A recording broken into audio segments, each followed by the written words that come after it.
Today's show is about making sure you choose better for the ambulance, the divorce lawyer, or the doctor chooses it for you. Yeah, true mother.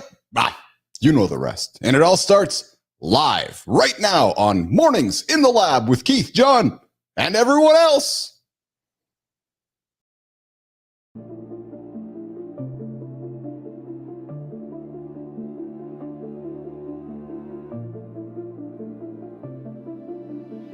Welcome to Mornings in the Lab, where when something negative comes up. Building muscle improves blood flow. From squirting to squirreling. Start small, build up, and expand from there. Be entertained by fun over here. How have I slept? Has my sleep been good? That's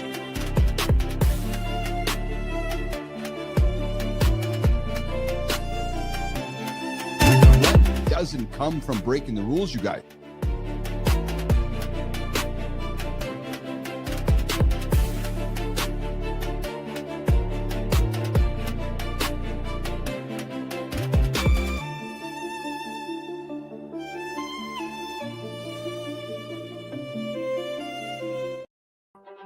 Hey, there's that signature sound. It's called the morning. I don't know. It's the sound that wakes you up. It's not an alarm. It's not a snooze button, but it sounds like this. Good morning and welcome back to Mornings in the Lab with Keith, John, and friends, your live morning show for men who real talk. Motivating content, an entertaining conversation that collide with little chaos, a lot of entertainment, and the host who's struggling to get the words out of his mouth this morning. And hey, there's a hard reset on morning mindset, and it is happening right now. Hey, listen, before we dive in, get some housekeeping. Yeah, hit that like, hit that subscribe. And if you're stumbling across our channel, I invite you to comment. Come say hi to Melissa in the comments. Producer Melissa's out there hanging out with you guys in the comments this morning. We got Jimmy out there, well, us on the buttons. Yes, what's shaking everybody? What's shaking everybody? We want you part of the conversation. So, hey, if you're sleeping there, sitting there, laying back there, considering hitting the snooze button, well, You're going to be 9 minutes behind the guy who didn't. And just a reminder, guys, this is an R-rated, sometimes X-rated experience. How do I know? Yesterday, we talked to Jacqueline for 7 minutes. Yeah. No, not Jacqueline. Hi. I didn't say Jacqueline. Hi, Jimmy. No, I said ejaculate. Yeah. EJ. I'm telling you guys, this is a friendly notice. The kids are either going to get educated. Mommy, what is ejaculate? Oh, that's the cream that daddy puts on my back. Oh, what? Did he just say that? Hey, the language might get interesting, and the real talk is not rated PG here on the show. Yeah, Grok told me to say that. Grok's a co-host here on the show as well, guys. What a shaking, everybody. Hey, remember, you hit that snooze button, you're 9 minutes behind. 9 minutes of daily morning motivation might be the difference between the morning wood or the doctor visit. We're coming up talking about that later on here in the show. All right, what's coming up here, guys? Current conversations. Sterling and Preston, our resident. What's going on, bruh? What's going on? Eastern Tamez joining us live. Where are you joining us from, Eastern? Is it Easton? Easton Tamez. Where are you joining us from, Easton? Good to have you here on the show this morning. What a shaking. We are live, baby. Hey, just because we know Pepsi is the most healthiest company in the planet. Yeah. Pepsi today. We're talking about it coming up on the conversation desk with Sterling and Preston. And yeah, shaking. What's going on, Easton? Where are you joining us from, bro? Hey, bro, what's going on, bro? Hey, what's going on, bro? Hey, yeah, we're talking GLP here again. We got the resident expert, Johnny Anderson. And then we're going to fly straight into one of the most humbling headlines of the week. What's up, bro? 92-year-old sprinter with the mitochondria of a 20-year-old. My mom is making an appearance on the show today. Nah, mom's not 92. Mom's 102. True story. No, she's not. And hey, nothing going on, Eastern Tamez. Where are you joining us from, brother? And then the one that hits hardest, why eating alone is slowly killing strong men. Guys, if you're heading out for dinner tonight, don't go by yourself. It might kill you. We're going to talk about it coming up on the show today. And hey, on center stage, we're going to continue a little journey from yesterday. We talked about Tom Stoltman, the big guy who took autism, took his disabilities and moved him to some of the greatest athletic accomplishments for his time. We're going to get back into it today. Center stage, from dope to 800 pounds. The Julius Maddox redemption story. Yeah, we're talking about a man who went from drugs, chaos, and almost losing everything to putting 900 pounds on his chest. Husky Keith sat his fat ass on his chest and he pushed me up. Yeah. And building a life that would have unrecognizable to his younger self. Hey, I'm feeling pretty sharp today, man. Just dropping the fucking nuggets left and right. True story. And hey, we're going to pull out of the pattern how men actually change when the stakes are life or death. Yeah, I'm going to the doc today. Oh yeah, I'm so excited about that one. The eye doc. I fucking hate the eye doctor. We're going to talk about it coming up on the show here today. Melissa's rolling her eyes and going, oh, another thing he fucking... Oh, I can't say hate because Anderson's going to give me shit. I strongly dislike going to the eye doctor and the dentist and the doctor. Hey, maybe all of you men do. True story. Yeah.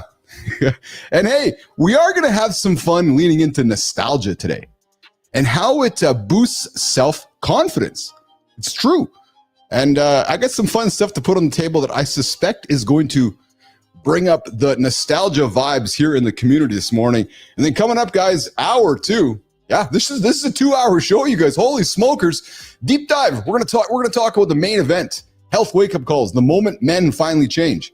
Maybe it's the, hey, Billis, your ass is too fat. Yeah, it's time to get on the GLP-1s. Oh, we're going to talk about the text from your doctor that says, brother, get off the fucking treadmill, get out of the ultra-processed foods and put some good food in your body. Or the moment your kid says, Dad, you're always tired. Dad, you're not hanging out. What the hell's going on? Fun. Eastern Tamez, what kind of drugs we talking about here today, brother? Smoking spliffs, crush and grind. And then we're going to pivot away from the body to the brand. To all my business owners out there, all my entrepreneurs out there, we're going to talk about Google, Microsoft, Perplexity, how they secretly decide if your brand shows up in AI search. Yes. And hey, as we are building this business and you guys are building your business, I figured, hey, that's a great conversation to talk about when it comes to how to grow your business. So if you're a business owner, a creator, or just a guy trying to build something that cultivates his current job title, this is the AI business segment where we unpack the new AI answer engines and decide if you get mentioned or ignored. Morning focus. Yeah, we're going to talk about output and identity. I found a nice little post on LinkedIn yesterday. Yeah, they did 50 episodes in 2 years. Petro, good morning, Petro. And this podcast, they did 50 episodes in 2 years. Can you fucking believe it? 50 episodes in 2 years. We do 40 in a week. I got something to say. Congratulations on your 50 in 2 years. Just saying, life is about context, isn't it? And then we're going to close hour 2 with Community Corner, the leadership trap that's draining you, and how to get your younger self back with our very own Maya Reyes. Nation, settle in, strap it in. 52 years, Eastern Tamas, you are one of me, brother. I love it. The morning loop. It starts right now. Morning, fellas. Did yesterday convince you to stop turning your kitchen sink into a chicken sprinkler system?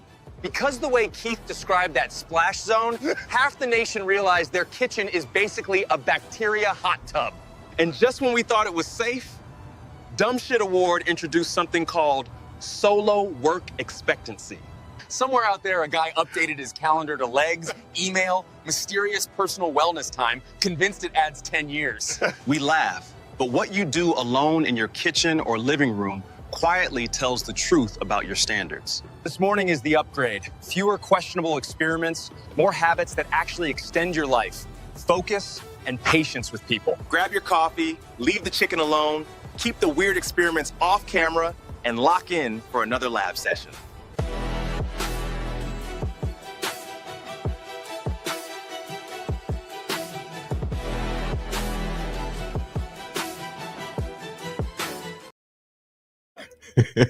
I was expecting to see Sterling behind Preston. Maybe just enjoying himself in the corner there, Jimmy. But that would have leaned into yesterday's conversation with Johnny and Marty. There's just Sterling delivering the news. Preston, what are you doing back there? Oh, nothing. Oh, nothing, Sterling. I'm not doing nothing. Preston, why is your arm moving up and down? Oh, nothing. I'm not doing nothing. I'm hiding it in my coat.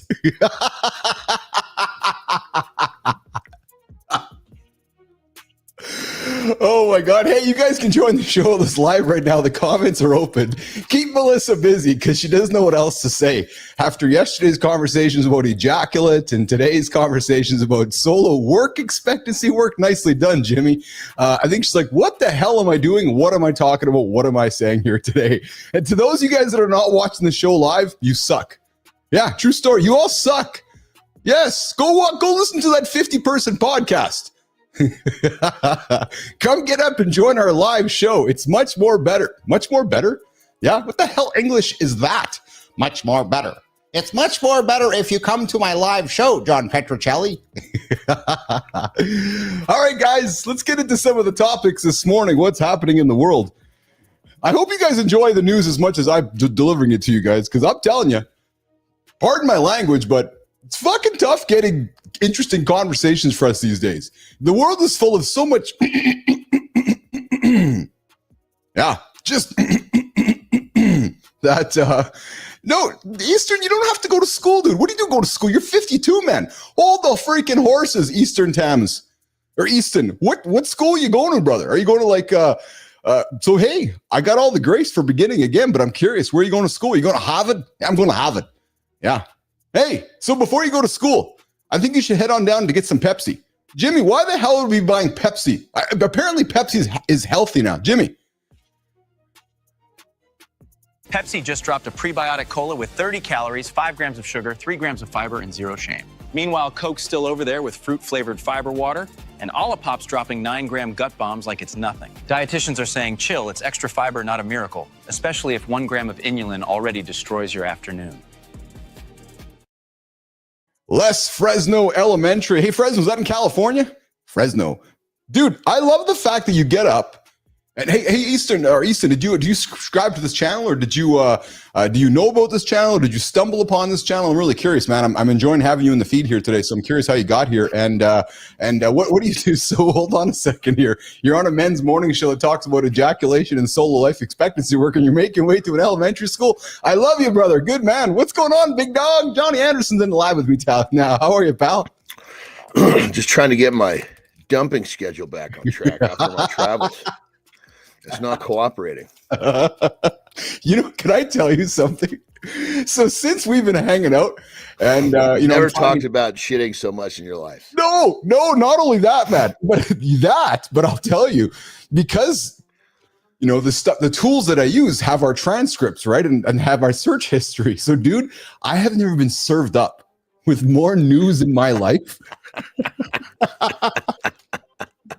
I've never in my entire life been served up news about movements and bowel movements and fecal matter and bacteria. And I've learned more about that, brother, than I probably have in my whole 20 years. Speaking of learning, I have something I have to talk to you about here this morning. It's about school. Well, real quick, before you switch subjects, and my guess would be, because you've never probably spent any time with someone who is A, taken as many dumps per day, and B, use that information as a tool to get better.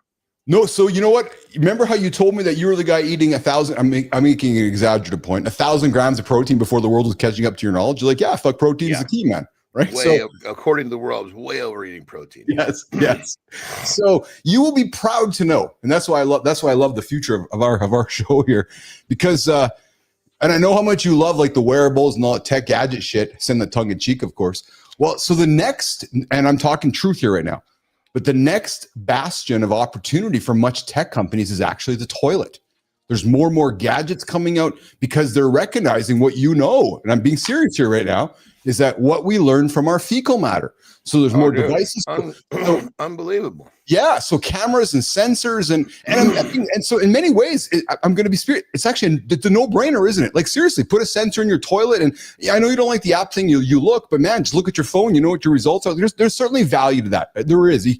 I cannot deny that. I know you can't. You go old school, but dude, there's certainly value in that, isn't there? Because you look every day and you learn, don't you? You know, don't you? So I'm being serious. Well, I mean, especially when you're. I mean, now.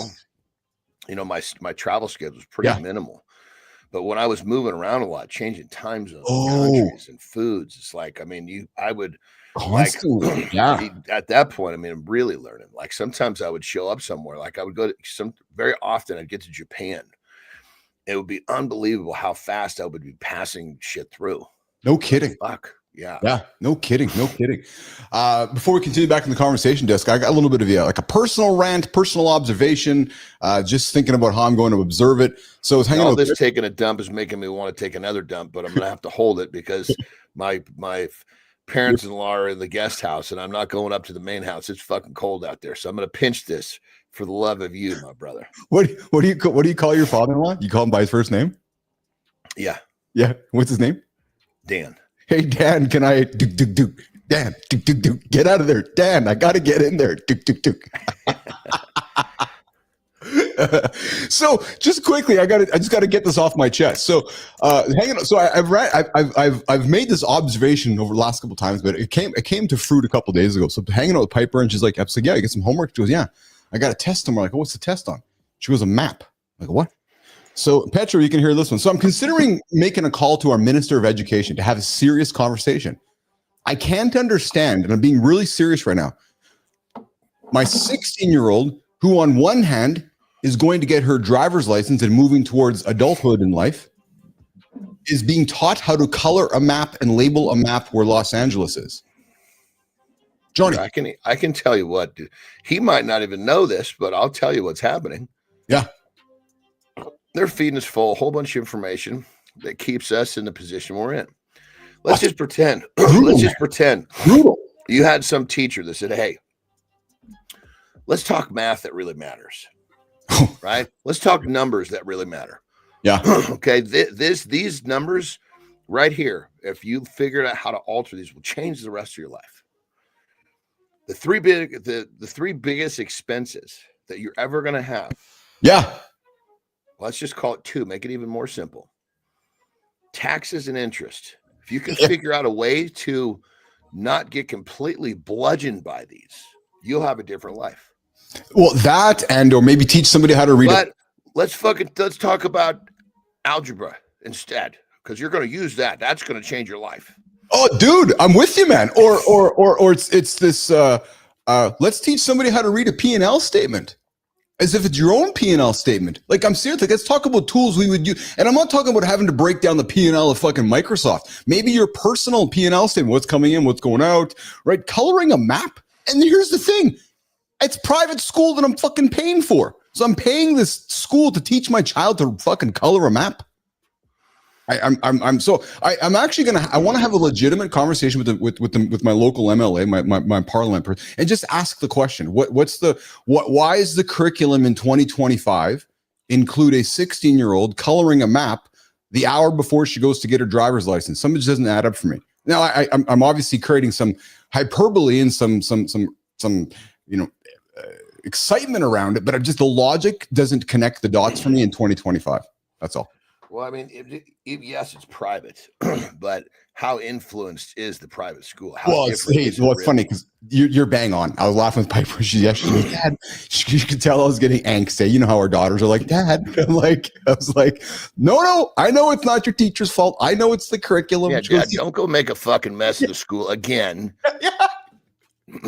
So the principal's name might be the same as Uncle so-and-so from the funny farm, but it isn't like it when you try to hold his scrotum. Dude, I was the guy years ago, true story, when I was taking Piper to dance, and we'd be sitting in the parking lot, and a bunch of fucking morons would pull in and park in the handicap or disabled spot.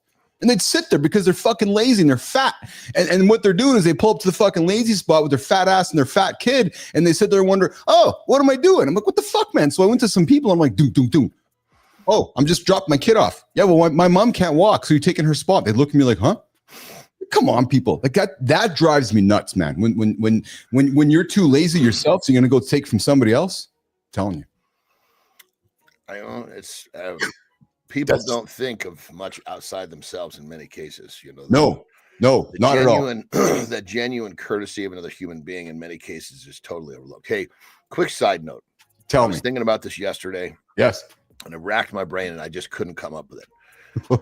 What was the name of the gentleman at the funny farm that you guys picked up and kind of brought in? Oh, Bimbo. Gimbo? Bimbo. B-I-M-B-O. Bimbo. Yeah, Bimbo. Okay. Yeah. His real name was Mike, but I keep calling your uncle. We need to have whoever's nuts you're holding has got to have a name. We gotta call him. If you're telling a story, stories have to get better. It just can't be your uncle forever. I love that you're thinking about my Bimbo.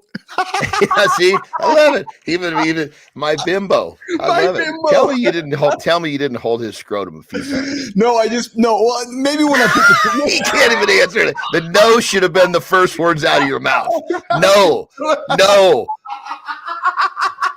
He can't even do it. It's like when you say to your kid, "Did you eat the ice cream? Yes or no?" And they're like, "But Dad, did you?" I'm like, oh, Jesus Christ! Maybe just fucking fess up to it. Oh, Anderson. Maybe when we get the frogs down his pants, we might have brushed across the scrotum. I don't know. Oh my God, so funny, man. Hey, how was your day yesterday, man? It was a day back in a normal routine for you because you've been on the road. How did it feel? I know you have in-laws in, but how did the day feel? Was it pretty good? Yeah, I had a really, really highly productive day. Oh, nice. Yeah, tell me about it. Oh shit. So I had my training session, which was good. I experimented with kind of going back to making sure it was what I started when I did my every other day. Yeah. And it was a great session. And the funny thing was, is I felt very similar in terms of my muscles were worked. I could tell that they were fatigued and tired. I felt the way I wanted to feel, but I didn't feel just overall fucking worked. Like I was just wanted to sit down. Oh yeah. So I, it's true to me. This is one of the things I have to manage about myself. I put all these different rules and regulations and safeguards and skipping days into making sure I don't overdo something. And then I just fit more into the time allotted that I've created to not overdo something. And so ultimately my every other day got polluted by by my behavior pattern of just because it's like a boa constrictor. Well, you know what? Well, I'll just do this, just do this. And then after 6 or 7 do this, it's like, dude, you're just fucking doing what you did every day, but you're doing it in fucking half the time, which just makes this fucking worse, So hold on, Jimmy. Hold on before you run the clip. It's so fun to hear you admit that, because we talk on the show all the time about these kind of things, these self-sabotaging behaviors that add up, and it happened to me last night. I was going to bed at 8:00 and I was like, I'm going to do one more thing. And then 1 more things later, I'm sending a text to the team, and whatever it was 9:40, going, okay, I gotta go to bed now. I'm fucking running late. But it was that self-sabotaging, one more thing. And I polluted my 60 minutes, became 97 extra minutes. Like, what the fuck did I just do? So you know what I mean? It's funny how that happens, hey pal?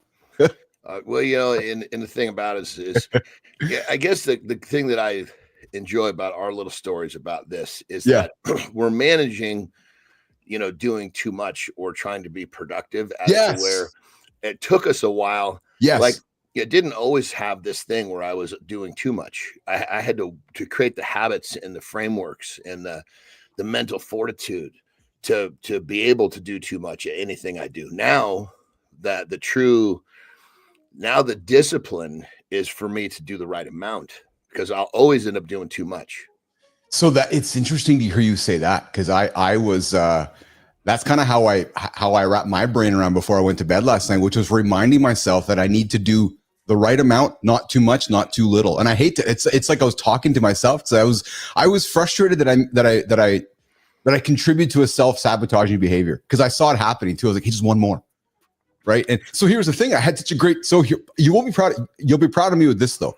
I had a really awesome day. And instead of chasing dopamine hits with food, I chased dopamine hits with another task list. That was kind of like my trade-off, right? Maybe you can relate to that. I was like, okay. So it was like, okay, instead of getting myself a piece of whatever, I was like, okay, I'm going to go fucking back to work, put my head down, get something done. So I didn't eat. My self-sabotage behavior was the sacrifice of sleep. So that's kind of was for me. Well, it's when you say that, because when you say that actually just kind of rings in my head all of a sudden. When I plan my day, when I write everything out, what I'm really doing, as you said, that is kind of hit me like the light bulb went off. I'm basically planning my hits. Yes. And if I don't have enough in there, I'm going to find some shit that's not going to be productive to get them. Yeah, 100%, man. That's exactly it. Yeah, and that's how my day was. We ended our show into a production meeting, and then I was literally in back to back meetings until hung out with Cheryl Whitaker. She says hello. She says Keith, I have not stopped thinking about that show with you and John. She goes, I really enjoyed you guys. Really admired John. Loved you guys. And then she's like, I did a couple podcasts since your show, and she goes, you guys ruined me. She goes, they were boring and they were lame. She says, when can I come hang out with you boys? I'm like, hey, anytime. So we had a wonderful conversation, and she's awesome, man. Her attitude is exceptional. Eh? She's 60 and just getting after it. And she's like, I did not expect to be on your show, and I did not expect to. She goes, you and John really changed my mind on a few things that I was thinking about. It was really fun. It was a fun conversation with her yesterday. So. And right there couldn't be a better compliment, because it's what we're here to do. That's what she gave me goosebumps and almost brought mist to my eyes. I said, Cheryl, that's awesome, because it's exactly what we're trying to do. And I said, when I saw your picture, and I said immediately when I saw you were bald, I knew that you and Anderson were going to connect, because there's some humor there. But it was awesome. It was a great show. We're going to get her back here in the coming days here. Hey, so I know you're so don't comment on this, because we got a clip coming up here. But I know you are a big proponent of eating and food being a wonderful social connection experience. Well, there's some research that's telling us that eating alone is slowly killing men. Jimmy. New research says older adults who always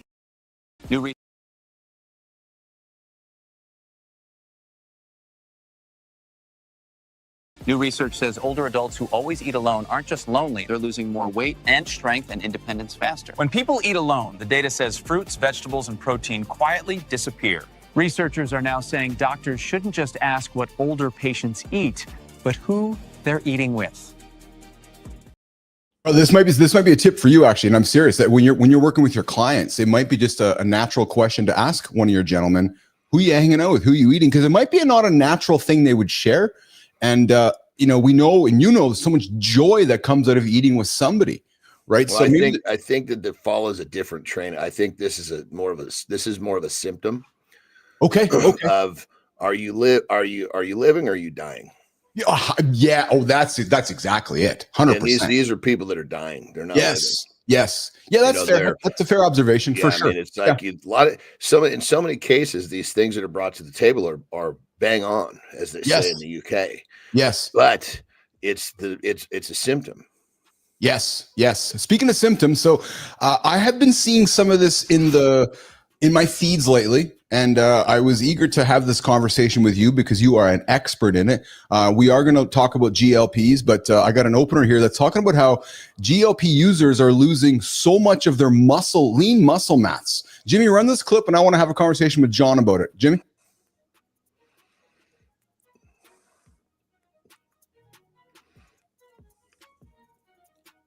All right, so looks like there's some challenges on the return. It's like I just thought of an analogy I was going to come up with when we came back, and we're back. Yeah. So a quick clip, Jim. Yeah. Thank you. It was very quick, very fast. It'd be like saying, a new breed of gun users are killing themselves more than ever before. Well, it's because they're fucking pointing it at themselves. Yes. But what I want to understand though is that there is because I'm hearing some conflicting stuff, and I think you'd be the one who can answer this for me without confliction. I'm hearing that people that are on these weight loss drugs, are losing lean muscle mass as much as they're losing weight, and as a result, they get the sarcopenic obesity or skinny fat. Totally. Is that's happening, John? That's true. Well, fuck, if you don't eat, that's what's going to happen. So I'm trying to simplify, but that's really what it comes down to, because you're not eating. It's a tool. Yes. It's a tool that makes, it's a tool that makes you either lose your appetite altogether or want to eat, or, just not, it's easier not to eat the wrong shit. There's a number of ways it can affect you. Yes. But the question is, are you using the tool properly? Yes. Anytime I'm advising someone with this. Yes. The last thing that I'm going to say, and I'll say, if you don't agree to this, I will not help you. Okay, what is it? You must eat on the clock. Yeah. No, not just eat. On the clock. Yeah, I get you. Clock. Yeah. Because your stomach used to be your alarm clock. It's not going to fucking sound off anymore. Yeah. You need to have an external alarm telling you it's time. I don't give a shit if you just eat a single fucking egg. But you have to eat. If you don't eat on the clock, I will not proceed with you. Interesting. Yeah, because it's like saying, Keith, yes, I'll show you how to shoot this gun. But then if you don't agree not to point it at your face and look down the barrel, I will not help you. Agreed or not? Yeah. This is going to probably drive you nuts. What I'm going to tell you next, it drives me nuts, because here's how our consumer packaged symptoms.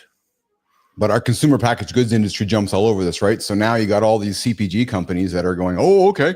What's so I guess consumer packaged goods companies, like the big Nest, like the big packaging, like the big food companies, like the big Pepsis, the Nestle's, the Procter and Gamble's of the world, the Pepsis. So they're all jumping onto this train and increasing protein and increasing vitamins, and all their labeling is now targeting you as a GLP user. Eat more of our boxed crap because you're not getting, and it drives me nuts because there's no education on go to the natural foods. It's it's okay to eat the Raisin Bran with the extra 35 grams of protein.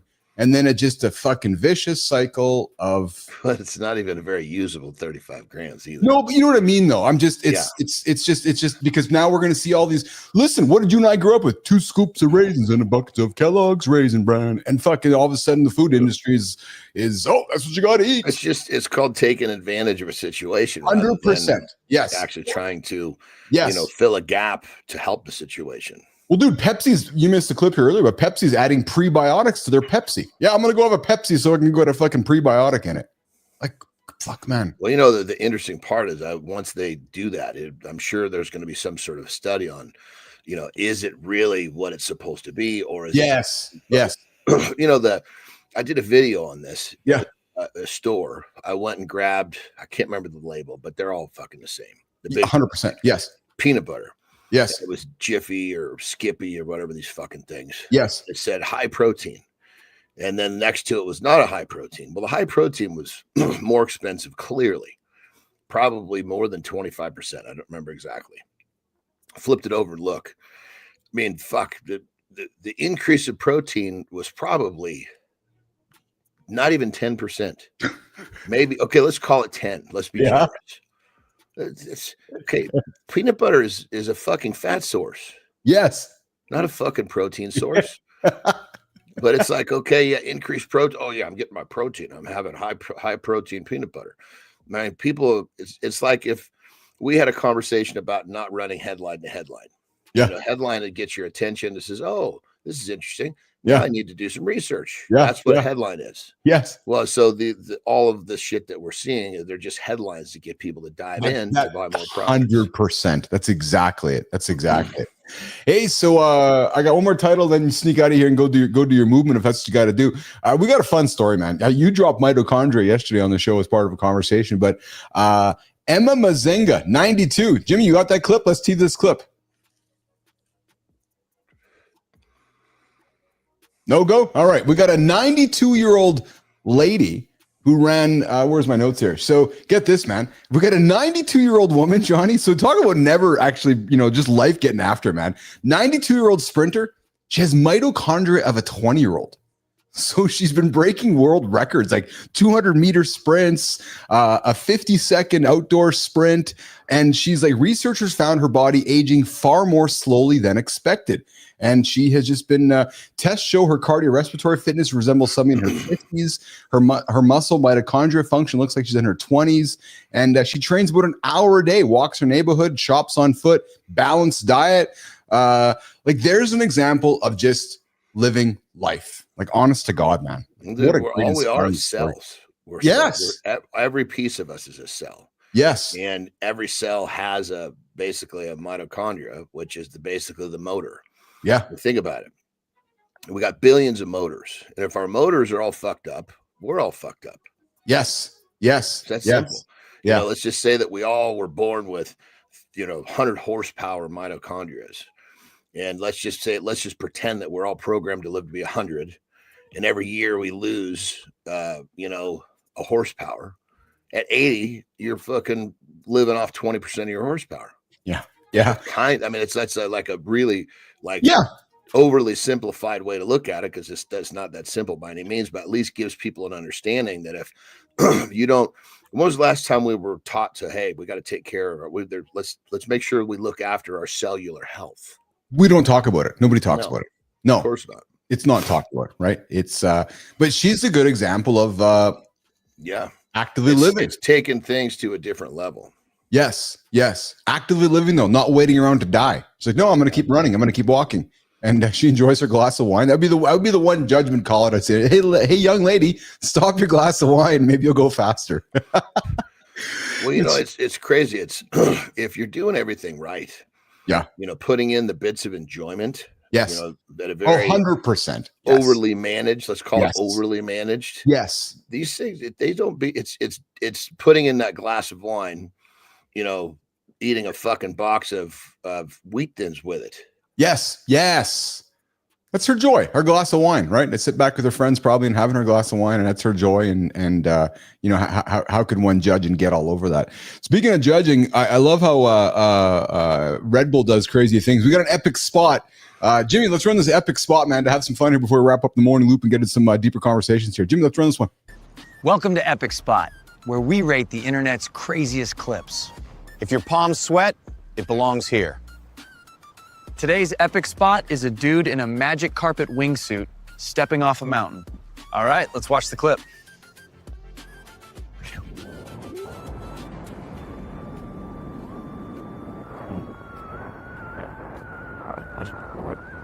This is crazy shit, Johnny.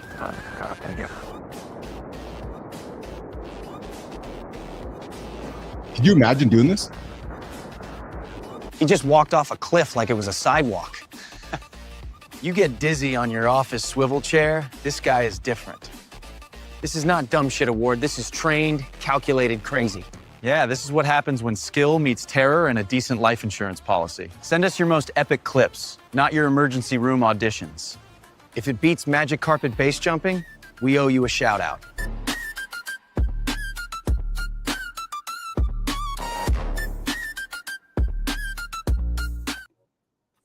I'm having a brain fart. My man with the sweatsuit on. What's his name? Who, one of our hosts there, who's Sterling or Preston? No, the guys that were just talking, the Chunker and the guy with the Frankie and Tommy. Yeah. Chunker. What's the sweatsuit dude's name? I forgot. They went on a hiatus so long. I forgot their names. Yeah, that's Tommy. That's Tommy's in the Tommy. That's Chunky Tommy over there. Yeah. No, who's the dude in the sweatsuit? Oh, that's Frankie. That's Frankie. Yeah. Frankie's looking a little pale. Is he okay? Yes. I think he needs some food in his body. He's been stuck on the. Say, fuck, man. Has he been stranded on a goddamn island? Chunker's been eating all their stuff. We got to get them back to North America. They're stuck on an island out there. So. Pale and losing weight. Jesus, like fuck, he looks like he's got chemoed. Like, oh my god, that's funny. Hey, do you know who Julius Maddox is? You must know Julius Maddox, right? Mm-hmm. Yeah, I had him on my podcast. You did. Yeah, at one point we were sponsored by the same nutrition company. Okay, well, yesterday we talked about the Tom Stoltman story. I found one interesting today that I threw on the table for us. So here's what I want to ask you: Do you want to stick away? Do you want to sneak away for a quick little break, and then we'll come back and get into this one, or what do you want to do? If I sneak away, it's not going to be a quick little break. I got to go up to the main house. So, well, you tell me. So, but I'm okay on my own here too to kick it off here. So I want to make sure you're comfortable. I've pinched it hard enough. It chased it away for a little. Okay, while. There you go. Hey, Sophia, let's start the conversation with the Julia Maddox redemption story from dope to 800 pounds this morning on Mornings in the Lab with Keith, John, and friends. Some redemption stories end with a quiet apology. This one ends with a man chasing 800 pounds on the bench. Before the world records, Julius was a young father watching his life collapse from bad decisions, thinking it was over. His turning point wasn't a gym. It was a faith-based rehab basement called The Dungeon. Dirt floor, borrowed weights, nothing glamorous. One day they loaded every plate they could find. He benched 525 without blinking, and suddenly survival had a new assignment. From there, it wasn't about chasing clout. It was about becoming a different man for his kids, his community, his God. Center stage this morning, we're walking through how he went from dope to 800 pounds and what that means for you. Johnny, let's get into the conversation with Julia Maddox, man. What a fascinating story when I found him. So he was on your podcast. You guys are sponsored by the same person. So he goes from struggles with drugs and to benching. Dude, it's a common fucking that story has its own details, but it's almost like this is some sort of a structure to a blockbuster movie that just seems to work. What do you think that is? Well, because it's the one again. It's like I said, when you overcome something, when you overcome something that's truly challenging, you get better, and then you realize I can apply this to other shit that I'm good at, and I get really fucking good. It's moving negative. It's moving this extreme negative energy in one direction. And then finding an extreme positive energy moving in a different direction. It's I'm oversimplifying it, but it really kind of becomes that, doesn't it? It's like, okay, this is going to kill me. This is going to make me better. I got to move my one habit from over here to a habit over there. You can summarize the mindset in one fucking word. Good. Do tell me. Okay. No matter what happens, good. Worst situation pops up, good. Your mind, you just good. Your knee-jerk reaction is good. Stops all the fucking negative spirals. Searching for the silver lining, but more importantly, because you realize that all the shit that happened that fucked you up. See, MHP, there's the company. All the shit that fucked you up made you better. And you're thankful for the trials and the tribulations. You know, it's like my tip yesterday. You're wanting more in your life. You're asking for more. But then when you get served up the recipe, you run away from it. You're asking for more. You want a better life. Well, then you got to get better. So life's going to put some challenging shit in front of you. And if you don't overcome it, you haven't developed. You're not going to get better. So whatever happens, good. Some life fucking kicks you in the nuts. Good. Life serves you up what you want. Good. Doesn't matter. What's the answer? What's the knee-jerk reaction? Good. That's fascinating to me, man, because when you simplify it that way, it makes a lot of sense, because it really helped me lean into his story as I was studying him yesterday to learn about this. But he was, Who brought that to the forefront was Jocko, the SEAL. Oh yeah, Jocko Willink. He became really, when he started his podcast. Yeah. And he started spreading that message. It just took off like wildfire. Because he makes that so fucking simple to understand. Yes. And that's what it is. People need simplicity. People get caught up in all the complexities. They get lost in the details. Yes. So, you're fucking missing what you're supposed to be looking at. Well, again, and you're going to see him. I want to lean more into these transformation, motivational, inspiring type stories during our center stage, because these affect everyone. They really do. And I go back to what changed my life has always been the gym, the simplification of a gym, lifting something heavy up and then putting it down. I know, like you too as well. It's discipline to do that. And here's the thing: so many people, yeah. Oh, I want a better life. I want this. I want that. I want that. They're not understanding what's coming. As soon as you ask. You're going to get some nasty shit show up. It's that be careful. Every time I want more, I get that. Well, it's because you're getting what you want. You're just not fucking recognizing that this is part of the fucking path to get there.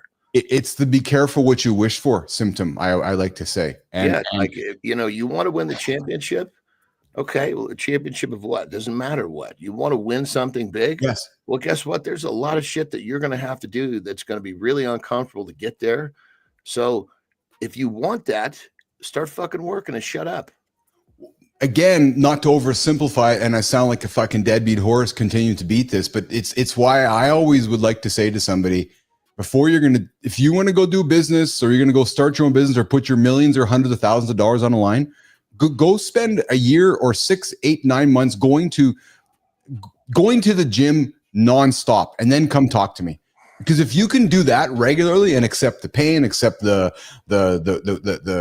failures, the acceptances along the way, then maybe you can go. Then maybe I'll support you pulling your own money out of the pocket. But too many people don't want to because it's not hard to go to the gym and lift a heavy weight up. It's not actually. It's not hard. Weight. Don't even forget the heavyweight part. You just got to go. I know that's what I'm trying to say. You got to go though, and then you got to go, and you got to go, and you got to go, and you got to go, and there's no ending. Look at him. Does that look heavy to you right there? Yeah, no. Exactly. Yes. Yeah. What I enjoyed about him though, Johnny, is that he uses a word and clearly, that he talks about it often. I'm curious to know if you talk about it on your show with you, but the purpose that he leaned into is greater than the platform. If I can change one person or inspire one person to live a different life, then I'm fulfilling my purpose. I got goosebumps when I read that, because I'm thinking, wow, like that's his whole mission, right? He's like, I had struggles. I was selling pills. I was doing I was the bad shit on the corner. I can change my life, and if I change mine, I can change others. And then he says, and I think maybe you can lean into this too. I got a second chance at life, so I'm not going to waste it this time. I'm going to take full advantage. And it's funny because that leans into what our deep dive topic today, which is men that are maybe reluctantly not seeing the doctor, talking to the doctor, or just sometimes we need a wake up call. This guy needed a wake up call by his drug addiction, and he's like, I got a second chance. I'm going to not wreck this second chance. Yeah, I mean, and you got to remember too, there's always somebody that's got a more fucked up story than you. Yes. You're going to sit there and fucking bitch about yours. Yes. Yes. Well, you're doing exactly the opposite of what you need to do to get whatever you're looking for. Yeah, isn't that funny? Good morning. Life doesn't give the shit that doesn't give the stuff to the complainers. No. Oh no, shit no. So I can't even wrap my head around the weight that he pushed on a bench press. So he did an 800-pound bench press. I can't really wrap my head around that. Let's put that into context for a second. 800 pounds, Johnny. Yeah, most people will never. And to keep in mind, you understand, this is raw. There's so many big benchers that have shirts on. Simplify that for me. What does raw mean? Okay, so see, look at him. So there, all he has is fucking wrist support on. Oh. Okay. Yes. Now let's go to the flip side. Yes. Let's go to they call it a geared lifter. That means he's using his shirts, right? So, let's just say that we're geared lifters. Okay. Right? We show up to a meet. Okay. Okay. And we both want to. Well, let's change the story so it's a little more realistic. Yeah. Yeah. I'm showing up to meet. I want to bench 1,000, and you're my shirt boy. Okay. Yes. Okay. Sure. I'm the shirt boy. That's fair. Right. So you know that my first attempt at 800 pounds, I have shirt number 1, right? Yes. And then I get that lift. And then you know that shirt number 2 will be my second lift for 900 pounds. And then I have shirt number 3, which will be the big boy. That's the 1,000-pound shirt, right? Now, let's just pretend that shirt boy fucks up. Okay. And on the first attempt, you're supposed to give me shirt 1. You gave me shirt 3. That shirt's designed for 1,000 pounds, not 800 pounds. I would never get that fucking bar to my chest. Really? Yeah, it wouldn't go to my chest. It wouldn't allow it. Because the shirt it's pulling. Yeah. In many cases, the shirts are so fucking dialed in. The lifter actually has to pull it that last fucking little bit to get it down. Dude, so I got to be honest with you. I did not know anything about this. So educate me. Well, so most people don't. That's the whole thing. See, yeah. So you're saying is doing this with none of that. So hold the fucking horses, man. So these shirts have like a forgive. I'm not using like springs. Like a mechanical advantage, like an actual like a yeah. But now keep in mind, I'm not beating up the shirt people because no. I couldn't just put on a shirt and go bench 1,000 pounds. Of course it is not. a fucking science to make these things fucking work. You have to practice in a shirt like a motherfucker. You can't just take a shirt, put it on, and expect that it's going to work. That makes sense. There's a technique to it. So a non-geared lifter, it can't just put a shirt like Julius couldn't put a shirt on and add. I mean, he could put a shirt on and add, 50, 80 pounds to his stuff, a real loose shirt that wasn't doing much. Yes. But he would have to be trained as a shirted lifter to have that huge benefit like the geared lifters. You have you have to practice with that shirt on. Dude, so I did not know this. So then what you're saying to me is raw. He's got no quote unquote mechanical advantage. He's literally just using his support on his wrists. That's it. And pushing the weight. Holy shit. So then when you put the shirt on, explain to me mechanically how it works. Does it constrict? How does it push the muscles, or how does it work, John? Well, it's just kind of it won't allow you to open up. It's like I'm not trying. I'm having a brain fart of the material, but the material. No, but I'm understanding. Okay, so it doesn't open. I see. So like if the shirt rips, it's catastrophe. Yeah, that fucking weight just comes slamming down. Dude, did not fucking know any of this. I did not know this. Most people don't. That's so like when you get some fucking Yahoo and Julius and I, we giggled about this on the phone. We were talking. He's like, sometimes I'll have some dude that call, my son benches 800 pounds. Well, he's a fucking geared lifter, and without a shirted lifter, and without that shirt, he benches about 505, which is still a massive lift. Yeah, but not 800-pound lift, because that's a good geared lifter will get up to 30% out of a shirt. Well, I had 53 years on the planet. I've had my head in bodybuilding and fitness and lifestyle like this my whole life. Did not know this this is all. Charlie's like, Keith's going to go buy a shirt today. I did not know this. This is fascinating to me. I did not realize this. So so when Julius did his record lift, John, was that raw, or did he have a shirt on? I wasn't paying attention. No, he's a raw lifter. Period. Holy shit, man. Yeah, because a raw lifter takes pride in being raw lifter. Well, he doesn't ever want to have a shirt on, because then it's like, it's like you're cheating. I'm not cheating, but you're creating an advantage for yourself that you're like, no, I don't need a shirt. Here's a perfect example. So morning, Holroyd. There's also suits for deadlifting and squatting and all this shit. Okay. Yeah. Right. The deadlift suit is probably the least helpful of the group. But and then there's a thing that you can wear under a suit called a brief. It's just like a pair of briefs, right? Okay. Like really fucking tight shorts, right? Like crazy tight, like takes you a couple minutes to get on. Yeah. And like when I had a pulled groin, I would wear briefs because it would support that groin so much. I could have a pulled groin and still squat 700 pounds for reps. No shit. Because that's support, eh? I had a video time where if I was wearing briefs, I wouldn't cover them up with shorts because that's just it's it's misrepresentation. Yeah. But I had a video one time where I squatted 700 for 10, 11 reps, and I was wearing briefs because I was basically I had briefs on and I had a banged up left knee, so I had a wrap on my left knee, but it was really wrapped just over my patella tendon, so it was just protective measures. Yes. And so, but the fact that I had any support stuff on, the fucking raw lifters were, he's using this, that, and the other. Doesn't count. They don't like it when someone tries to say that they're doing something wrong when they're not. Now, granted, I wasn't making any claims. I was just showing my workout. But it's really, I mean, it's like a, I don't know what you call it. It's people take their positions. Yeah, I get it. You don't find a lot of guys that do both. I get it. Okay. So I'm equating it to, it's not the same, but I'm equating it this way to when normal humans wear like compression shorts or compression shirts in the gym. It's not giving you an advantage, but it's a compression type material. I'm hearing you speak. There's a compression to the material. So it's restricting or expanding what you can do, right? That's kind of what it's doing for you. I mean, the shirt is not really a compression. It's more of a spring. Yeah. Yeah. But you got to remember when you say I've been involved in bodybuilding my whole life. Look, I love learning this, man. But that's like me saying, yeah, man, I've been fucking deep in technology my whole life. I've had a laptop. I've had a laptop.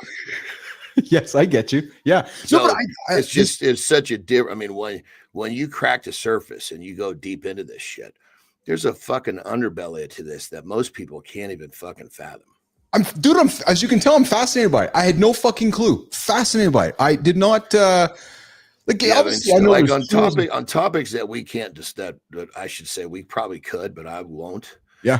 The things that you have to do, or the things that you watch people do, to bring themselves to this fucking peak human, performance level. Most people can't wrap their heads. They just don't understand. No, I get it. Yeah. Like with testosterone, you'll see guys on the internet and they'll be like, oh man, they'll be like, oh, because you're like a TRT doses, 250 milligrams, maybe, 400. That's a fairly generous TRT dose, right? Yes. And, you'll see some fucking guy that's a beast and some fucking guy that doesn't understand the rules. Oh my God, he must be on 800 milligrams.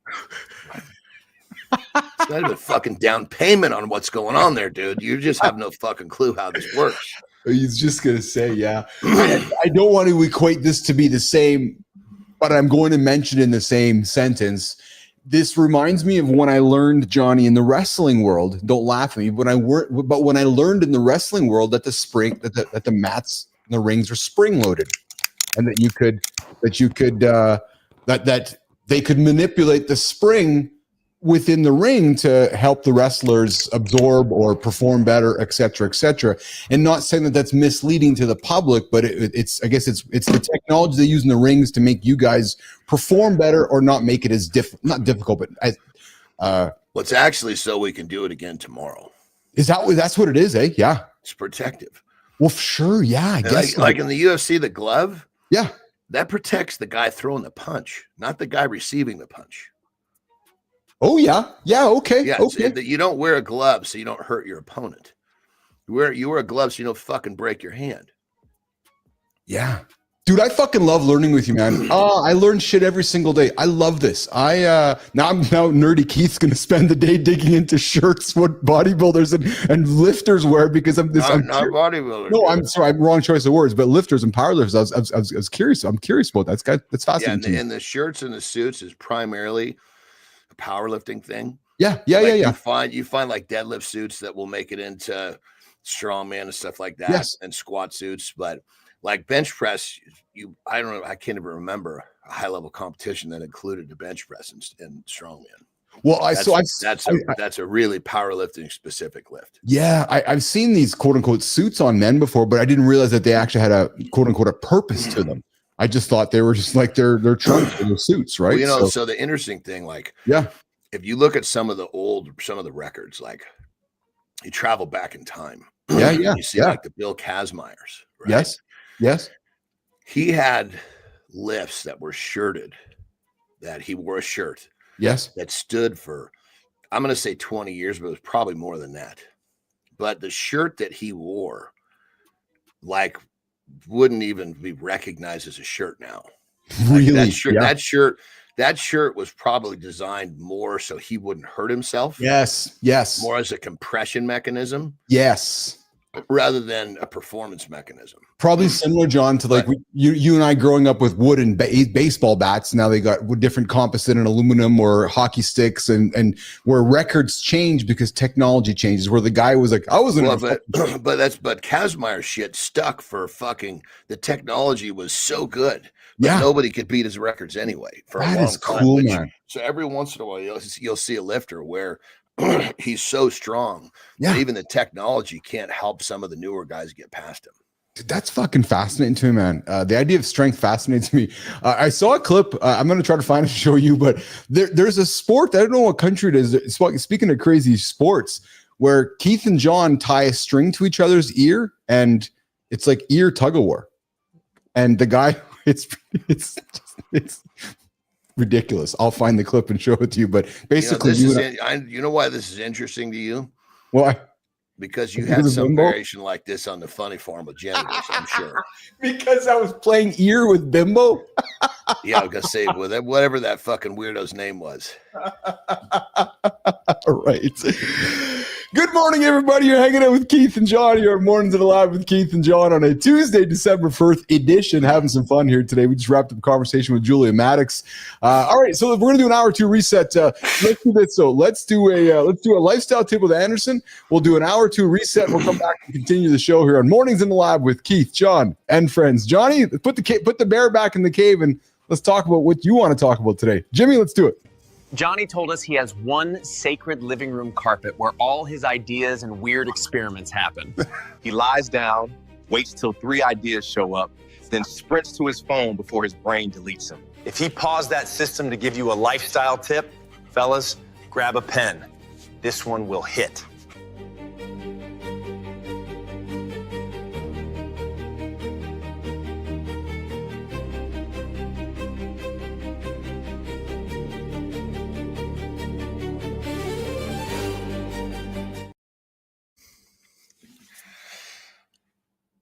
Well, I guess we're going to go without the vertical here. But whoever's taking notes on my there we go. Whoever's taking notes on what I do in the morning on the carpet needs to listen a little closer, because that was no experiments happen there. That's where the universe brings me my shit. Anyway, I think that we need to go a little deeper into this concept of I think during this talk today about overcoming challenges to do something great. Not everybody's cut out for that, and I get it. But I think that the idea behind people wanting more or wanting a better life or wanting something and then asking for it, or even maybe not asking for it, just deciding to put in some work for it. I think the concept needs to be understood a little deeper. Is that whether you ask or whether you make a decision or whatever it is, and you start forging forward with trying to better your life or reach a goal or whatever it is, just accept the fact that the first thing you're going to run into is going to be adversity. The universe is going to give you some hard shit to deal with. That's just part of the roadmap. So if you think you're going to ask for something and it's going to magically show up, that magic comes after you've actually, call it, paid a consequence, put in the work, made some sacrifices, whatever adjectives you want to use. But just understand the concept is simple. It's just remember, when you're asking or trying or whatever, however it is you phrase it, when you're trying to move forward, you're going to be met with opposition. Welcome that opposition. That's what you asked for. And if you recognize that's what you asked for, you deal with it and you overcome it. This is the process. And if you want to get a little better, you just overcome a little bit of adversity. If you want to get a lot better, just get used to the concept and you keep overcoming whatever adversity life or the universe throws at you. and you just keep getting better and you get more of what you're looking for. Now, the beauty of this is, and this is really the tip, once you accept what I'm talking about here and you recognize that the adversity and the challenges are just part of the process, you start to welcome them, you start to seek them. And then pretty soon, this is actually something that just becomes part of your mindset. You know that you need to seek some challenge, seek some discomfort, seek something that's going to make you better so that you can get better, so you can get whatever it is you're looking for. So just understand this, accept it, and the whole drill becomes that much easier. Rock and roll.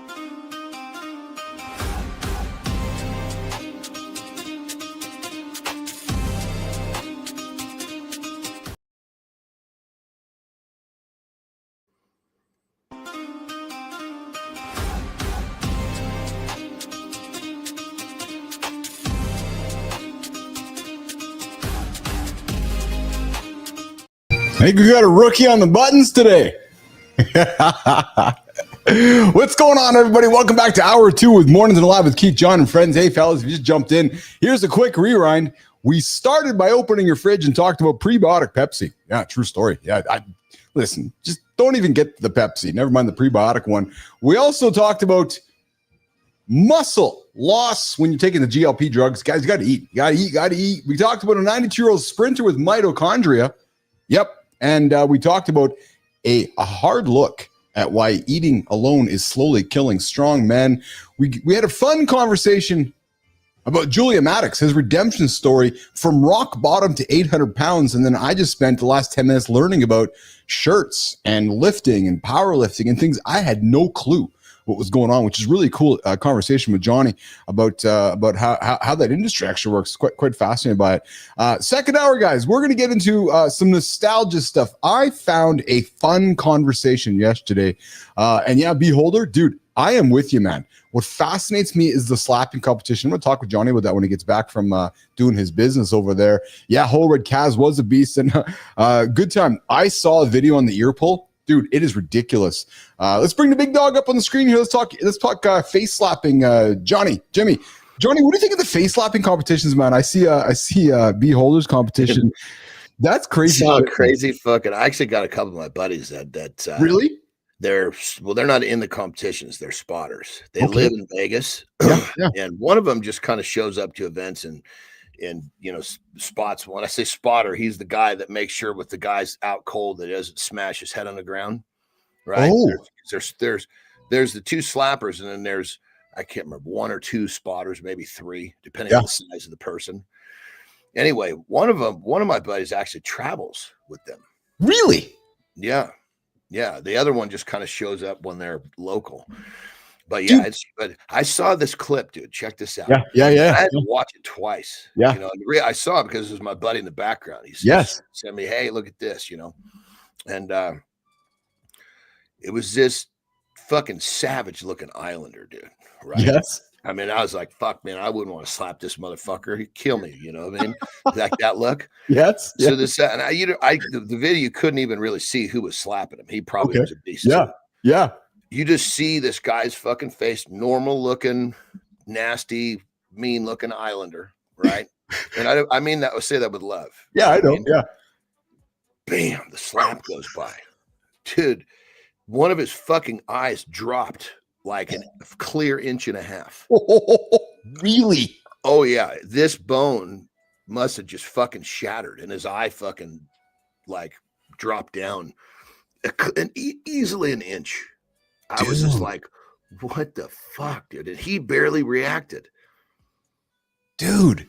Yeah, man, I was just like, I wasn't paying that close attention, and all of a sudden I see him afterwards. I was like, I don't remember his fucking eyes not being even. And I watched it again. I'm like, holy shit, look at that. Fucking bam.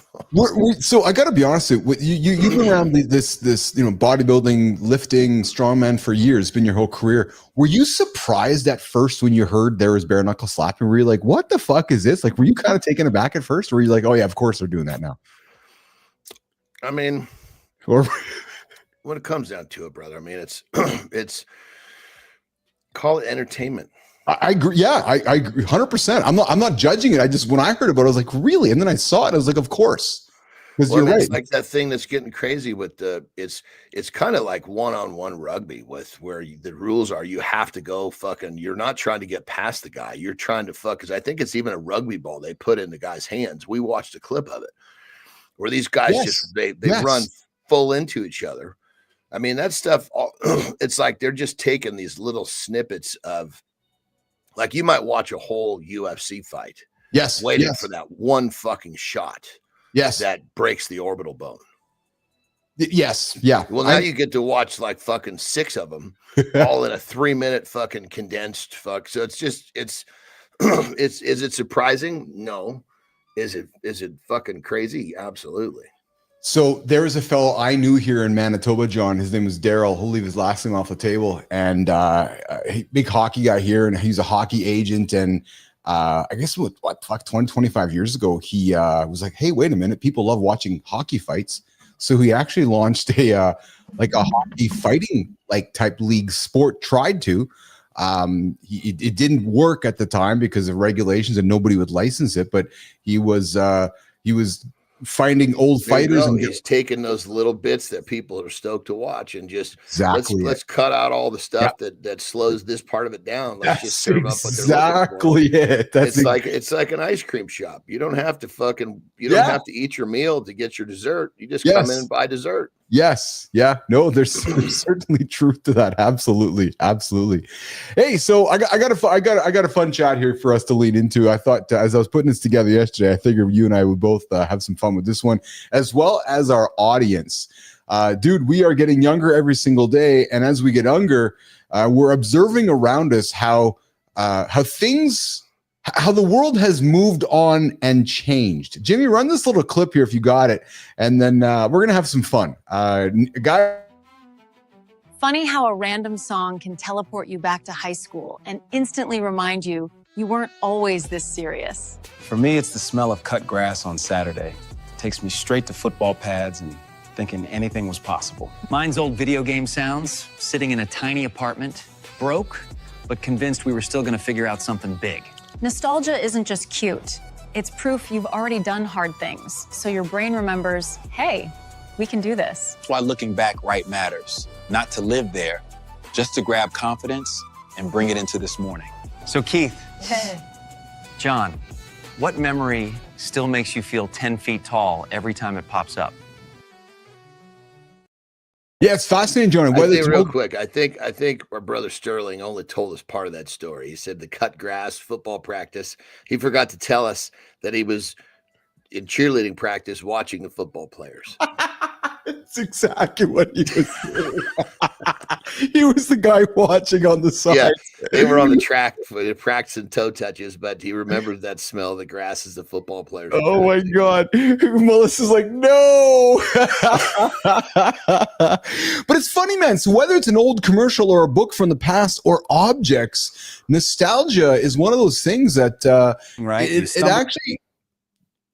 it actually helps us with some of our self-confidence, and it helps us reflect on things we've achieved in the past, and it helps us move forward. And I found this quite interesting because, you start looking at images and you start reflecting on life, and what was meaningful for me, John, and what I wanted to put out there for our audience, that sometimes if we're struggling throughout the day, and sometimes if we're stuck and we're having troubles moving forward, there's science that says it's helpful to reflect upon things that we've enjoyed in the past.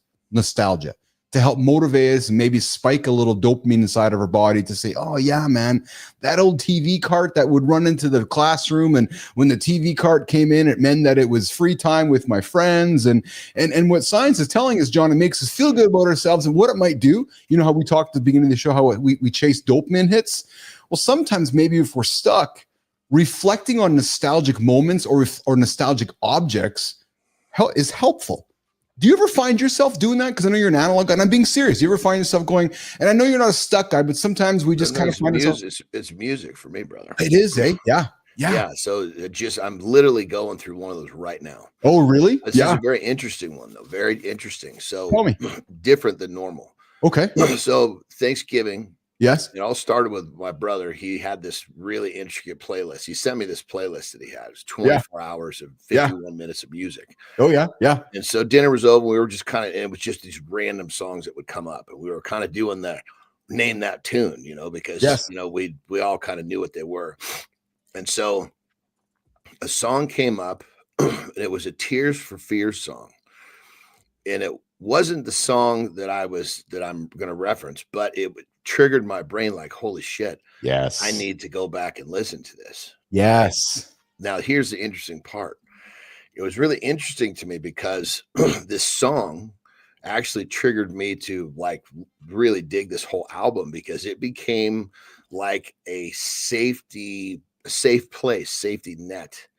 I was listening to this album during one of like the hardest fucking emotional breakups that I'd ever been through at that point in my life. Yeah. And so anyway, when I went back, I remember I listened to this thing all the way until it went from pain to joy. Right. And so I put the one song on that was like the one song that I bought the album for. Yeah. Yeah. And I put it on yesterday morning for the first time.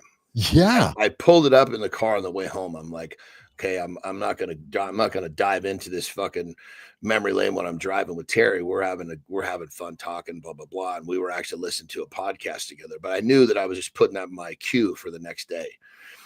And what was cool about it was it took me back through that period of growth. So yes, it gave me the dopamine, but it also, I really, really had a lot of, I'd say fun, but there was so much more to it. Just remembering the struggle, remembering the healing, remembering it hurt so bad to it, you know, it turned into that pain turned into me being so much better. So it was like not just a dopamine hit of, oh, I get to spend time with my friends. It was like a fucking walking through like a really, really, it was like over a year period of me healing. And I bet you, as you were listening to that music, it took you right back to that time, didn't it? And it's incredible how magical that is, but then how you're able to bring yourself back to the moment of today. Oh, dude. Right? Like like there was a certain point in the song where it would like it would pick up, and it would just be like, I can remember when that would like make me cry. Yes. Pick up. And then I remember when that same part after I'd healed, that same part would like just fucking make me like literally sometimes almost cry from tears of joy. So it's like such a fucking trip, because I could feel both of those emotions all with this fucking song. Cause this was, this would have been over 30 years ago, probably 30 years ago to the T. Yeah. 30 years. Cause I'm 53. Yeah. I'm almost 54. So maybe 31 years ago. I love that you've three fucking decades, dude. I love that you've embraced this conversation with me, because this is exactly where I was hoping it was going to go when you were going to lean into it. Because now listen to this. This is going to fucking hit you. So Charlie, good time just pops in the comments here. Think about this, brother. The last time I remember the TV cart, the shuttle blew up. And fuck, so do I, because that's exactly my last memory of the TV cart. I remember when because they shuttled it in so everybody could watch. Yeah, exactly. And poor choice of words, but you're right. It was like, we got to get the cart in the room because this event happened. And I remember like, fuck, man, I remember like it was yesterday. I remember what I was wearing. I remember the room. Fuck, man. Well, you know the crazy part about that. Yeah. So imagine this. You're not in your classroom. Yes.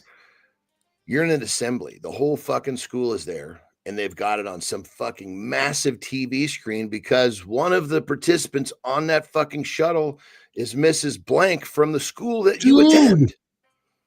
And they're fucking cheering as this thing goes in the air because their teacher is on board, and then the fucking thing explodes. It would be like I remember pin dropping in that gymnasium. Were you there? No, of course not. But no, okay, yeah, but you can imagine. But yes. I mean, but that happened, and I remember thinking to myself, yes. I remember thinking to myself, holy shit, yes. this is kind of fucking weird for me. But think about the poor fucking people who knew that lady that were talking about Sally Ride. excitement to Sally fucking, Ride. like, Yes. holy Christ. I want to lace humor into this nostalgia comment, and to the guys that are listening, maybe you can laugh with me. But I also remember the nostalgic moment. I remember where I was sitting. This is not as far ago, and I don't want this is not to get political. I'm just making humor.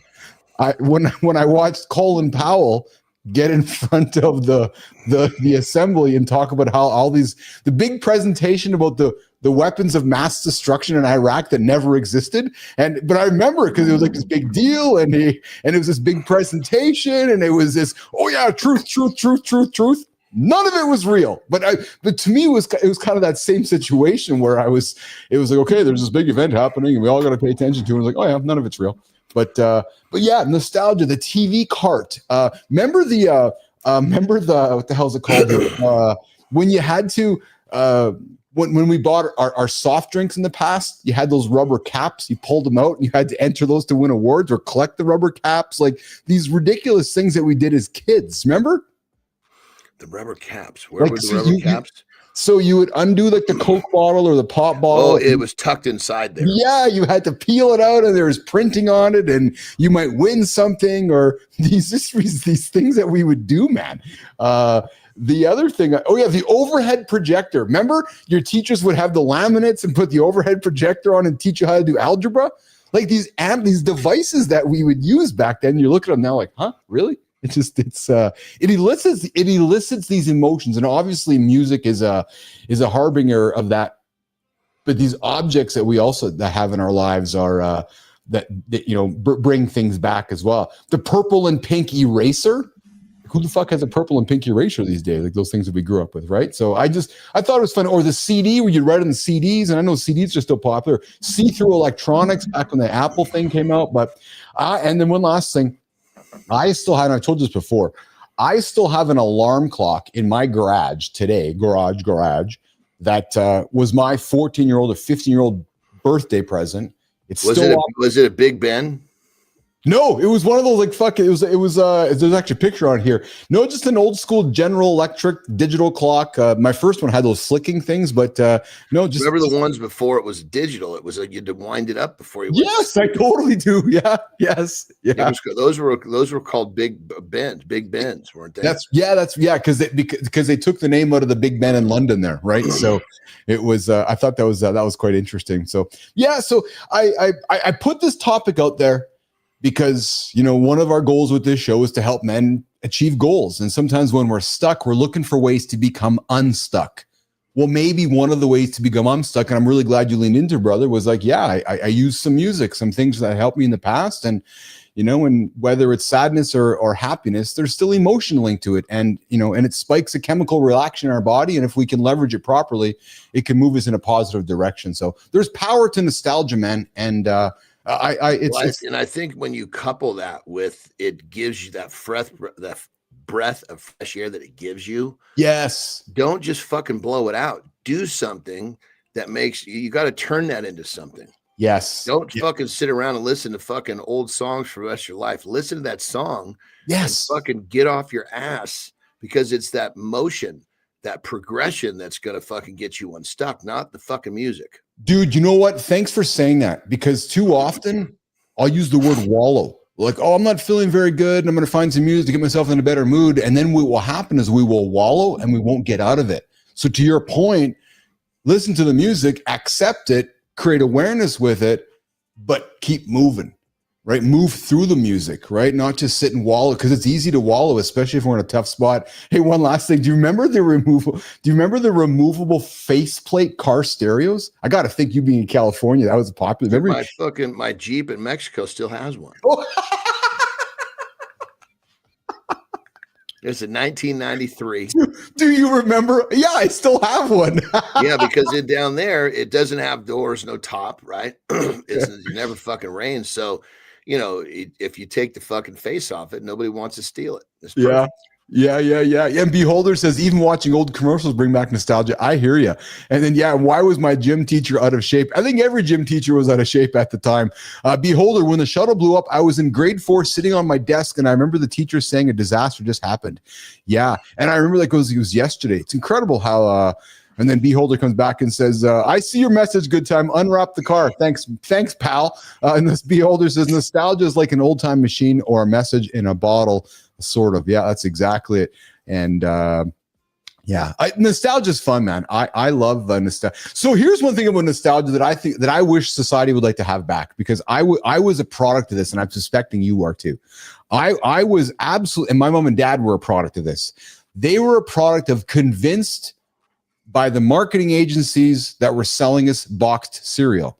Because my house, John, grew up with the boxed cereal. Like I'm telling you, my dad was, the cornflakes, the Raisin Bran, the Rice Krispies, the Cheerios, the fucking Frosted Flakes, all that crap, right? And then of course, when the marketers like, well, yeah, we're putting whatever whole grain or the protein, of course, and they buy more of it. But it was that's why I'm joking with you, the 2 scoops of raisins, right? Because that whole industry changed a bunch of folks like you and I growing up with eat your morning cereal, and that wrecked a lot of fucking people eating that morning cereal, brother. Oh yeah. True. That's I had a lot of that morning cereal with the morning cartoons. Yeah, exactly. Good time. Morning cartoons and cereal, man. Crushing Fruit Loops. Like, tell me you as a fat kid did not fucking crush box cereal, brother. Oh, are you kidding me? Well, remember, I had fucking fortified vitamins. Yeah. I mean, fuck. What was I was getting my vitamins is what I was doing. I could still see the front of the Fruit Loop box that says fortified vitamins and minerals in your Fruit Loops, and it was and we as humans were convinced that it was good for us. Yeah, fuck, man. It's incredible, isn't it? Like when you think back about that, like think back to that time that it was, and the balanced breakfast. It's okay to eat Fruit Loops with your milk. It's actually fucking bizarre to me. Okay, it's 3 minutes before you got to go, but I'm getting you out of here now because I can see you pinching. You've left the cave. You've left the bear in the cave. Go and get the bear out of the cave, and evacuate the situation so you can stop squirming, brother. Hey, I'm going for an eye check today. I forgot to tell you that today. I don't like the eye doctor. Why? Because can I tell you why? Because because I feel like I'm going to fail the test, and I don't like failing. I'm just being honest with you. I'm just being your friend and your brother right now. The idea of failing, and I know there's no like you don't get an A or a B or a C. Run to it, brother. Run to it. I know, and I'm going to. I'm laughing with you, but I know, Melissa, you can't fail an eye test. I know, but it's how I'm wired, brother. I'm competitive. I like to do things that others don't do, or kind of thing. And I'm like, okay, I got to get all the fucking letters right. I got to get this right. I got to get that right. So it's just how I'm wired, man. Just how I'm wired. Sorry. Just telling you. Well, go fucking do what you got to do with the eye doctor, brother. I'm going to be just fine. I will go and go get him. Go get him, baby. I will go and get him. Get out of here. Go have a good shit. Have a good loop, my brother. You too, pal. We'll see you in less than 22. All right, get you out of here. Jim and Johnny's out of here, guys. Good morning, everybody. Welcome back to Mornings in the Lab with Keith, John, and friends. We've had a fun 90 minutes with Keith and John here. Yes, we're going to do, Johnny, we had to go here. So let's do it, Jimmy. Let's do it. Did you know, pal? We got a good Did You Know segment. Let's get after that, pal. Let's do it. Tommy, did you know iOS 26 now tells you when your iPhone camera lens is dirty? So my phone's judging my greasy fingerprints now. Awesome. When you open camera, it checks for haze, low contrast, and blur. Yeah. If it sees that, a banner pops up basically saying, clean your lens, dude. To turn it on, go Settings, Camera, then tap Lens Cleaning Hints. Flip the switch green, and your phone quietly starts watching for smudges. Heads up, Lens Cleaning Hints only works on newer iPhones like the 15 and up. It only checks when camera's open and skips most fake dirty lens alerts. When it nags you, use a soft cloth, not your t-shirt. Clean lens, sharper photos. That's your Did You Know from the doc.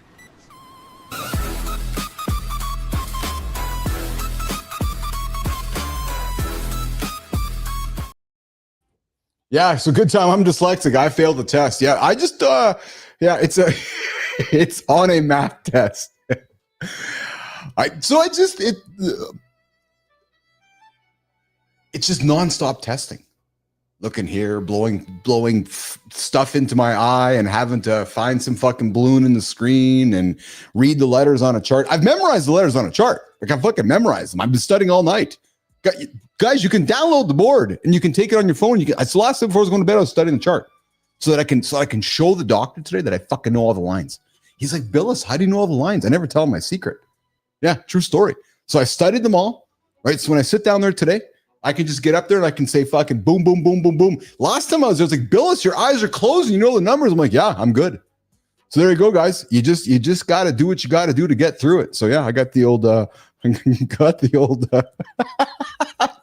Melissa's like, wait a minute. Telling you, I think they probably do like 10 tests, right? They blow the air in the eyes. They make me watch where the fucking lights light up. I just sweat profusely. Yeah, I sit there and I just fucking sweat and sweat and sweat. I'm all anxious and for no reason. It's just the most ridiculous situation ever. Because I'm like, I'm failing this. I missed the light. Is that the right letter? The people that are working there are like, dude, just chill out, man. It's a fucking, it's an eye thing. Thanks, Melissa. Okay, guys, let's get away from eye tests. We got a morning focus topic. We got Maya Reyes community corner in the last 30 minutes. But before we do that, if you're running a business, guys, thinking about running a business, how Google, Microsoft, and Perplexity decide if your brand's going to show up in AI search. And I'm talking about this because this is what we're doing. We're building our business right in front of you guys. And one of the things we are looking to do is to continually getting mentioned in these search platforms because things, they be a-changing. So how do we do that? Well, let's get after it. Jimmy, let's run the opener. Let's have a conversation. How Google, Microsoft, and Perplexity are deciding if your brand is showing up in AI search. AI search isn't 10 blue links anymore. It's an answer engine quietly deciding who speaks for your industry. And those engines aren't neutral. They reward brands of machines can skim fast, trust quickly, and quote without confusion. Google, Microsoft, Perplexity all keep saying the same thing. Structure your content, show receipts, and stop hiding answers in messy paragraphs. They're not ranking whole sites. They're cherry-picking paragraphs and screenshots to build the one answer your customer actually sees. If AI doesn't cite you, your brand turns into background noise while somebody else explains your category inside their overview card. In this deep dive, we will show you how to build pages AI loves to quote without selling your soul to algorithms.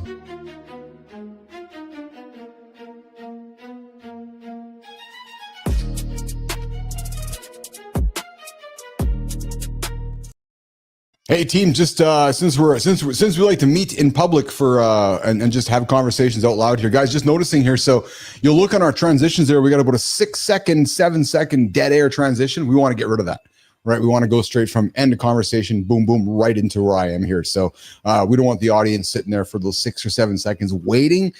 You do that 6 or 7 seconds 8 times, we've wasted 48,000 minutes of dead air. So just a heads up, guys, as we're making the transitions, that's what we want to, that's our goal. Those are our objectives. That is what we want to achieve. And, you know, guys, talking about the eye situation, I will be, I guess, really transparent. And I guess it comes down to what Beholder's comment is, I'm scared. True. Scared. I think that what scares me most is losing my eyesight. I think it's the one thing that there's. I think it's the one fear I have is not being able to see. So going in and saying you got glaucoma as Beholder's buddy was diagnosed or this, that just freaks me the fuck out. And maybe it's the ostrich theory, right? And as I, and I certainly don't want to be a hypocrite because I'm encouraging you guys to do the things that if I'm encouraging you guys to do them, I need to do them too. But I think it's kind of that ostrich theory, right? Which is if I just put my head in the sand, I don't got to deal with it. But I'm fucking scared. True story. Yep, 100%. Just put it out there. Boom, boom, boom. Yep, scared. And I probably should have said it when Anderson's here. It just didn't come to me. But yep, scared.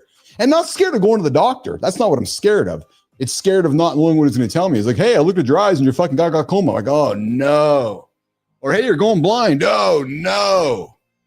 And I'm sure there's the logic and there's no evidence for that. Probably none at all.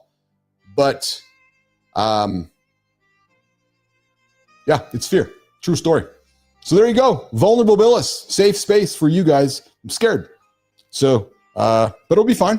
And we'll go to it, do what you got to do, and make it happen. So Yeah, it's funny. Eat your carrots. I disliked eating carrots growing up. Thanks, Anderson, for reminding me what the H word was. Right. So, because I'd vomit. Dude, if I had to eat peas and carrots, yeah, body reflex gag did not do well with peas and carrots. So, good time. You should look forward to it. You have the Ray-Ban glasses if you need to script them out, the lenses, and that's true story. Yeah, 100%. I wear contacts. You guys don't know, but I'm wearing contacts for 40 some odd years. So, yeah, I appreciate you, Beholder. Yeah, it's true though, man. I'm just sharing with you guys me. If I'm going to ask you to share you with me, I got to share me with you. And yeah, to say that I'm scared would be an understatement. So, all right, we are talking about, yeah, dude, good time. I'm with you, man. So maybe there's learning here in all this bullshit, guys. Maybe there's learning in all this, right? Maybe there's learning in this. Maybe the group in all this is like, hey, when we got to go do our doctor stuff, maybe there's some accountability friendships happening here. I don't know. It's a good time. If you got to go to the doc, I got your back. If I got to go to the doc, maybe you got my back. I don't know. Maybe that's how it works. That's just how it works. I appreciate you, Beholder. Yeah, I appreciate that. But that's the truth. I'm not going to walk away from it. I'll just walk towards it. And, good time. I appreciate that, man. Fuck, you're making me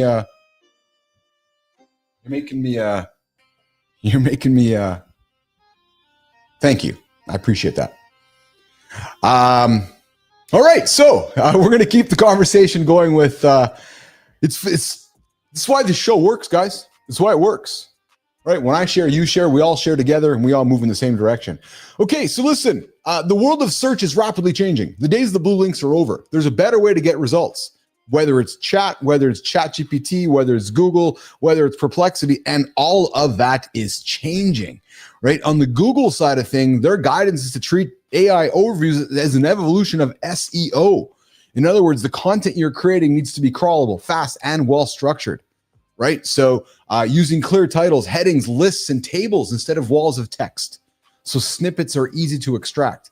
I saw a wonderfully newly designed website, and it had 2 tabs, human, machine, because as agents began reading more of our web pages than humans, we're leaning into more of the machine read text. So Google is talking about, they got an absolute schema, right? An implement schema, submit sitemaps, keep content fresh with visual, publish updates. But the point is orchestrating and creating your content so it's easy for Google to read instead of just a link to what we were doing yesterday.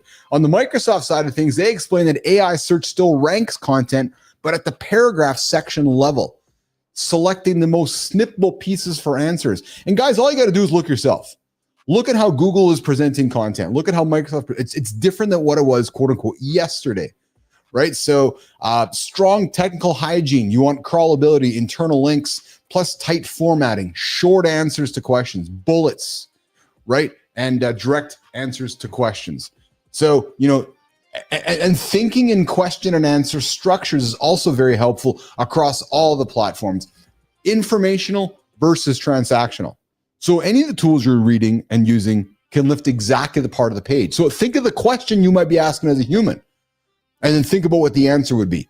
That is how we want to construct our content for these new models. Perplexity talks about describing, and people are kind of weaving in and out this term. Is it generative engine optimization? Is it AI optimization?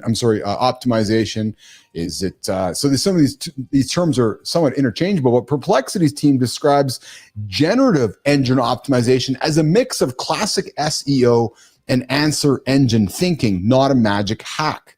And the key themes from Perplexity are creating authoritative, well-structured content that directly answers questions, right? So we're not rushing to grab and buy keywords and flagging keywords and making a bunch of that crap out there. We want well-structured content that directly answers questions, right? Build real-world trust, right? Through backlinks, through mentions, through awards, and expert bylines. So Perplexity and similar tools can view your brand as credible when assembling. For example, what we're doing here on the show is as we wrap up our shows and wrap up our segments, we are creating Perplexity pages because Perplexity sees authority and rank. So, guys, just some tips. Practical playbook across the Microsoft, Google, and Perplexity landscapes. The overlapping do this now looks like this. Highlights, structure and clarity, use bullets, machine readable signals, authority and freshness, publish insight-rich, updated content, and multimodal depth, images, videos, text. The reality is this, guys. It's never been easier to create tons and tons of content. You can create tons of slop, or you can create tons of content that is full of value. I would suggest creating the content that is full of value might be the better approach. And all these sets of new tools tracks how often your brand is mentioned. And if you do it properly over time, you're going to find your brand, your business, yourself being mentioned, whether you're in Perplexity, Google, or Microsoft. So there you go, guys. There's a new way to deliver your content and deliver it in a way so it is readable. Melissa, in my feed over here from you guys, beholder. I believe me when I was shocked myself, couldn't believe there's no cure for it. Do an eye examination every 2 years and you'll be fine. Yeah, I go every 6 months, beholder. I do, absolutely. And so I'm wearing contacts as well. And I've had a few eye infections where I really needed to see the eye doctor. And I appreciate you, beholder. I really do, man. I really appreciate it. It's funny because we have a doctor, a friend of the lab, Dr. Labby. I had him on the show a couple times. And I was telling him that I slept in my contacts a few times by accident. Oh, man, he gave me shit. He's like, what are you doing? You can't do that. Like, I know. And I got a wonderful stat from my colleague who I have much love for. True story. Melissa says, for men in the early to mid 50s, the prevalence of blindness is approximately 0.11%. Thank you. The broader category of vision impairment affects about 0.98%, 1% of people aged 50 to 55. This means at your current age, the chance of being blind is roughly 1 in 900, which is quite low. Thank you. I'm a healthy guy, so nothing to worry about. I know, and so here's the funny thing, right? And here's where I lean back into my friend, who I also have lots of love for. His name is Dr. John Petricelli, who I've learned from, as well as AJ, which is there's no evidence to support that fear, Bills. What are you doing? So probably what I need to do today, true story, I'll go walk into my own mirror, not into it, but I'll walk up to the mirror and I'll talk myself that there's no evidence to support how I'm feeling. And I'll talk to myself so that I don't have the feelings that I'm going to have. But yeah, so think about me around about 3:15 Eastern time. The handsome chief is heading on down to the eye doc, sweating like a motherfucker, beholder. Good time, just fucking sweating. I'll be driving in the green Jeep. Hey, good time. Maybe the Jeep won't start so that I don't have to go for my eye appointment. All right. Okay, so yesterday, we're going to shift gears here. Yesterday, I saw a fun post. Actually, I got to see if they reacted to it. And these awesome people I found over on LinkedIn, they haven't commented back here, so I guess there's no feedback yet. But they made this incredible post, which I have nothing but love and support for. Guys, they did 50 podcasts in 2 years. 50 fucking podcasts in 2 years. Can you believe it? I couldn't when I saw this post, especially when I saw how it was presented to me yesterday by my wonderful colleague, Melissa. She's like, hey, check this out. I was like, 50 podcasts, 2 years. Jimmy, do we have an opener for that? I got something to say about it. Somebody out there is celebrating 2 years and 50 episodes. Adorable. Around here, that's called a slow Monday. We drop 40 podcasts a week and a daily 2-hour live show before most people finish scrolling. You're not behind on talent, you're behind on reps. Their grind hides in the edit. Our grind is the show, 8 a.m., lights on, no hiding, no fixing it later. They're climbing one cute little hill. We're busy building the mountain range and inviting the whole nation to climb with us. We're quietly building a digital franchise, live, messy, and impossible to fake. If they can post victory laps over 50 in 2 years, you can ship something bold before lunch. The floor is yours, Keith.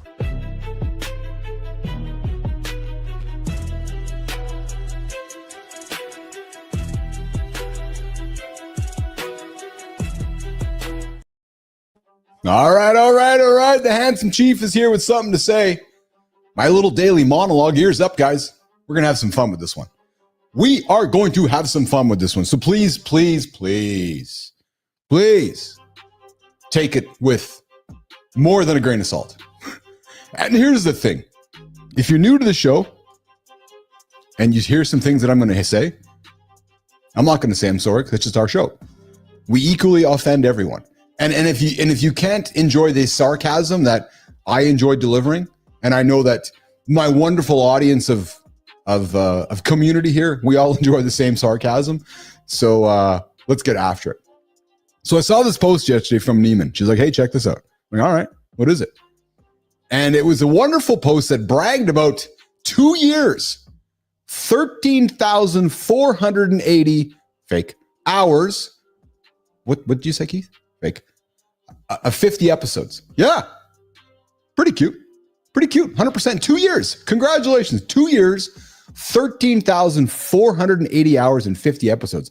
I love it because I got people that are still waiting to start their first one. And these guys did 50 episodes, 2 years, and almost 14,000 hours of listening, I'm thinking. And like Sterling and Preston said, I think it's awesome. I think it's cute. As a matter of fact, I think it's adorable, even. Like a puppy chewing the first microphone. Meanwhile, when you break it down, guys, we do 40 podcasts every single week. Now, we don't chop them up that way, but when you look at our 2-hour show, we break our show up into 2 hours, 15-minute segments, 8 segments a day. Last time I checked the math, 8 times 5 is 40. So every single week, we do effectively 40 podcasts every single week. Congratulations on your 50 in 2 years. I love it. And we're not to compare, but it just, life is full of context, isn't it? That's 2,000 plus episodes a year without breaking stride. And a daily 2-hour live morning show since March 11th, 2024. Do you know how many hours that is? Well, I did some math for you guys. March 11, 2024 to today, December 2nd, is 631 days. 2-hour show, almost 1,300 hours of live conversation for you guys. True motherfucking story. And before that, before I met all you guys, I had another show. It was called Live in the Lab with Keith Billis. That's actually where I met John and Marty. It was a one-on-one show. If you guys haven't heard about it, I invite you to check it out. Some old content over there. The handsome chief was sitting down and delivering some good one-on-one conversations. This is where Melissa and I met. True story. And during that time, I did 9 months of it. 270 days. Didn't miss a day. Even Saturdays and Sundays. Christmas. My kids like, what are you doing? I'm building my social proof. That was 540 hours of live conversation. So, total, 2 shows, 2 years, 1,800 hours of real-time, live, unscripted, in the arena work. Boom! That's not counting prep, you guys. That's not counting editing. That's not even counting guest segments. True motherfucking story. And then there's this line. It's funny because in the post, they made a wonderful call out about learning how to get bigger guests. That's great. It's cute. Awesome, you guys. I'm enjoying. And hey, you want the handsome chief on your show? Maybe I'll be on your show and I can tell you about my experience. So we've interviewed over 500 guests, and half of them didn't even know they were helping us build a digital franchise while they talked. True story. But here's the real roast in this toast. They framed the journey in that post like they were climbing Everest. Really? Really? But what we're doing, we're building Everest, and we're live streaming the entire climb and inviting 500 people a year to climb it with us. So my friends over there talk about the grind nobody sees. Well, we're building a system where the grind is the show, live, not pre-recorded, not edited. We do it every morning for 2 hours. No hiding, no editing, sharing fears. I'm scared to go to the doctor. No, we'll fix it in post. So while I am proud of you guys and your 50 episodes in 2 years, we accidentally did 50 episodes in a week and a half. A week and a half of 50 episodes. And that's before John AI even warms up out of the can. Yeah, true story. So what's the impact versus the reality? Well, their foundation, 50 polished, produced, curated episodes.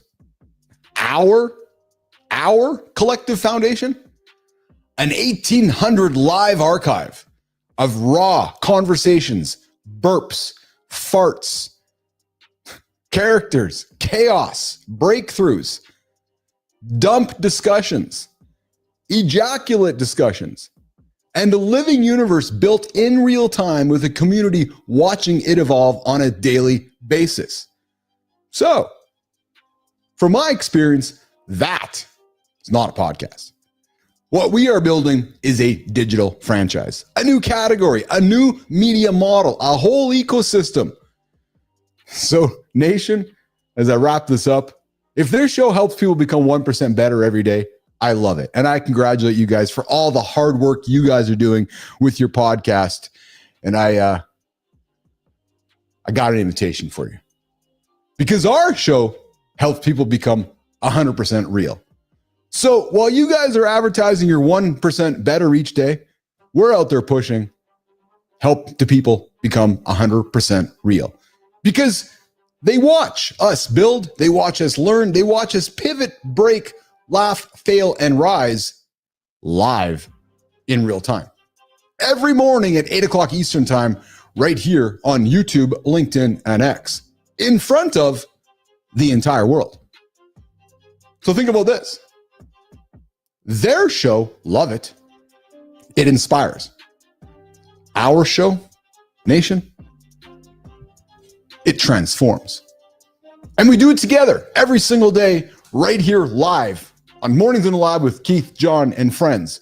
So, to all my friends out there with the 2 years, 13,480 hours and 50 episodes, I congratulate you. I got nothing but love. And, but when you're ready to step up to the plate and have a real conversation, oh, did he just say that? I got an invitation for you. Why don't you come join me live one morning? Come join me and Johnny live for a live conversation. And let's see if you can keep it up for 2 years. Maya, can you keep it up for 2 years? Let's get on down to the community corner. You ever catch yourself feeling older, heavier, and way too serious compared to the guy you used to be? Work, bills, and everybody needing something from you slowly suffocate your spark until you barely recognize your own life. On top of that, you're scared to speak freely. So you keep trying to sound smart instead of sounding like yourself. This morning is about dropping the rescue mission, speaking like yourself again, and making space for that younger, lighter version to breathe. All right, handsome chief, let's tear these stories apart. Let's chase some big-ass squirrels in the community corner.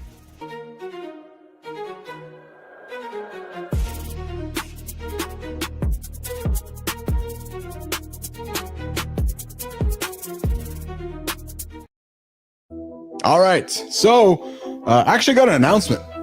Ears up, team. I didn't tell you guys this announcement either. So yesterday, Melissa's like, oh, what the hell is he going to say?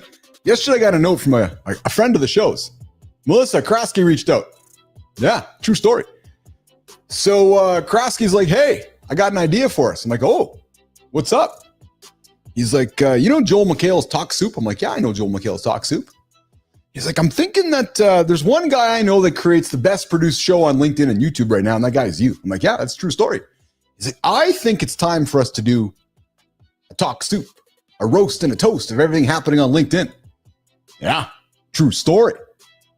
So I suspect what might be coming in 2026 is a new show on the Mornings in the Lab network with myself and Krasky and a few other kids, roasting and toasting all the motherfuckers over on LinkedIn. Probably Neiman, a takeoff of what's happening during our community corner segments where I'm encouraged to toast, but I end up roasting a lot of the folks that come across the desk. But we're going to do it in fun. Kindness and fun and love, no meanness. So still working the details. I got a little note from the Krasky guy last night, and he's like, hey, check this out. So we'll see how it works. But here's the thing, Neiman. I know that, like myself, Krasky likes to chase squirrels. So we'll see if we can keep the squirrel on track and we can follow through on it. But we've been talking about it for a while, and he did deliver me a script last night with some ideas on it. So I'm looking that there could be a fun show coming up here in the future with myself and Krasky. And the guy's got a little bit of a following, so I think we can have some fun with that. All right, guys, let's move over to YouTube over right now in the community corner. And let's talk about how aging squeezed the life out of you. And here's how to get it back. Garrett Martin says responsibilities and bills and dependence and constant worry slowly squeeze out the charisma, the playfulness, and the carefree energy you had when you're younger. No, it's actually called fucking life. Yep, true story, Garrett. Sorry. You become more reserved. You become serious. You become tired. Your natural spark dulls. Dude, go fucking smoke a joint, man. Yeah, just go fucking crush a blunt, light it up. Boom. Story. End of story. The relaxed perception of time, it gets replaced by constant busyness and pressure to be productive. What world you living in, brother? Non-stop global news erodes innocence. I do agree with that. So my invitation for you, Garrett, is come join our show. Yeah, because if you come join our show, you will not have any of that bullshit. Now, you're not going to add the stress about these events that are outside of your control. No, we just talk good stuff, like adding prebiotics to Pepsi and the mitochondria of a 9-year-old who's acting like she's 20. Living in the past with regret. Wait a minute. We talked about nostalgia today. We like nostalgia. Living in the past with regret or in the future with fear stops you from being present with your kids, your friends, and your daily life. Any news from Greece? What's happening in Greece there, beholder? I know what's happening in Greece. Many men lose their sense of humor. Not here in the show. No, every single day we put humor on the table. Laughter, carefree spontaneity, but belly laughs, joking, and spontaneous things, deeply nourishing. So, hey guys, here's something for you. If your mornings are sucking, if your mornings are just horrible, maybe you need to audit it. Maybe you need to audit. Why is my morning sucking? Maybe you need to simplify where possible, deliberately reintroducing playfulness, spontaneity. Maybe you got to rub one out. Maybe like, hey, I haven't rubbed one out in the morning before. Well, rub it out. Maybe that'll help. So, ask yourself this. What do you miss most about your younger self that you need to bring back? And don't tell me it's the fucking Fruit Loops that are filled with vitamins and riboflavin and nutrients and all that shit. All right. Let's move on over to Substack. Yep. Substack. True articulation isn't sounding smart. It's speaking authentically. Craig Perry says, trying to sound smart, perfect, certainly. No mistakes, memorized lines, kills genuine expression.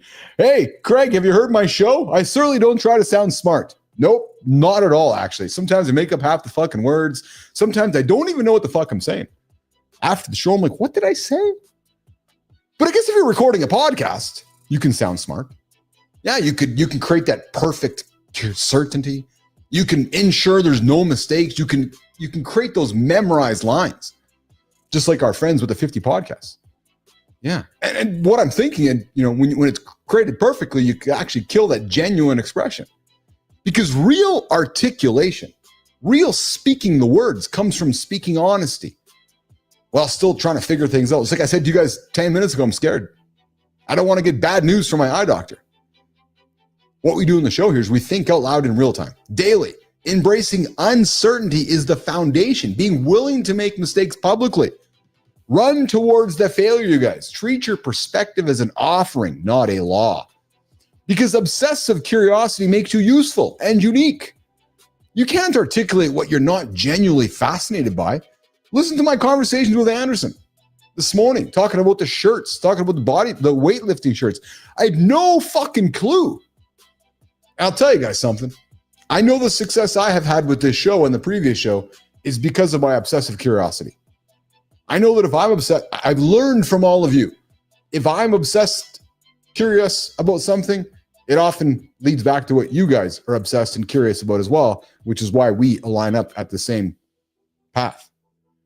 Because you can't articulate what you're not genuinely fascinated by. And it's funny because when I threw that business opportunity to Anderson a couple days ago, he's like, nah, it doesn't really fit my vibe. Oh, my vibe, my energy. So, spend some time. Read widely. Don't just pick up the Washington Post or the New York Times and say, oh, here's the news. No, maybe you want to read Al Jazeera, Washington Post, New York Times, a bunch of stuff on Substack, a bunch of stuff on X, everything. Find one story and read 12 different views of it. Build your own distinct voice instead of parroting somebody else's. Practice thinking out loud daily. Fuck, man. Start a live conversation with yourself or with somebody else. Explain what you're learning as if it was to a child, and then angle your interest, connect your weird obsessions. And when you improve how you speak, you'll always feel like you're pushing a rock uphill. That ongoing struggle, well, it's the fucking point. So guys, here's the question for you right now. What ideas are you afraid to articulate because you haven't figured it out? Think about it. Join me on the show live. Let's talk about it. All right, let's move on over to LinkedIn, where you can't stop and you can't fix people who refuse to grow. So stop trying. Shailu Janardhan says leaders can empower, mentor, and provide opportunities, but they cannot transform someone unwilling to leave their comfort zone. In today's no shit Sherlock statement, yes. Nope, if somebody's not willing to learn, they are not going to learn. Yeah, growth's a partnership, not a rescue mission.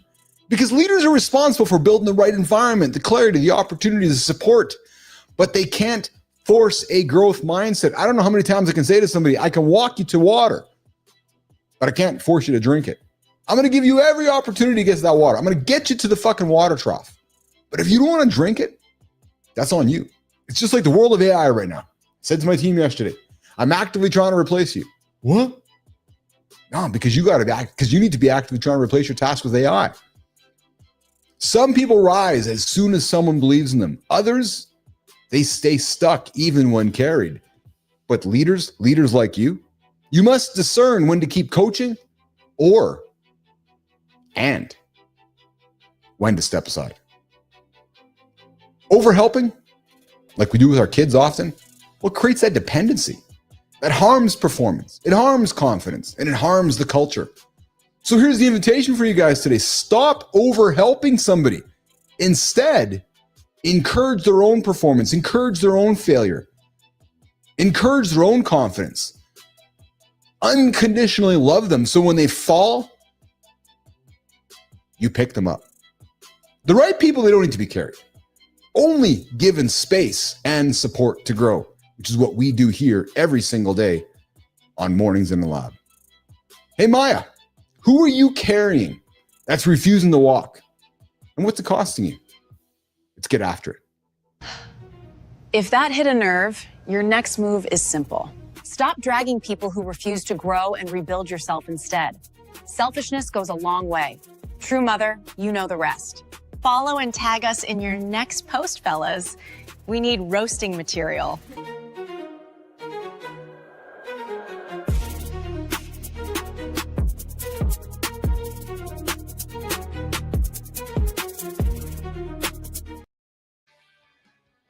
There's the sound, guys. The walkout sound. True story. What's up, good beholder? My wife's Greek. Good for you. One of my first girlfriends was Greek. Dina. All right. So today, guys, that's a wrap on another awesome day here in the lab. We got a guest showing up on the show tomorrow. Today, we went from rock bottom to 800 pounds with Julius Maddox.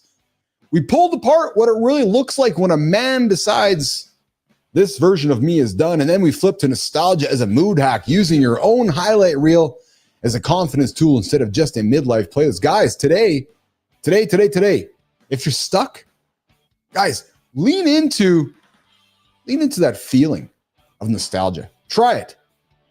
Maybe put a music on. Yeah. Confidence comes from nostalgia. In the deep dive, we talked about health wake-up calls, the moment mentally finally changed. We didn't really get to much of that today, except I revealed my shit with my eye doctor today. And we layered out how Google, Microsoft, and Perplexity secretly decide if your brand shows up in AI search. Morning Focus, we unpacked 50 episodes in 2 years, or how we did that before lunch this week. Yeah, true story.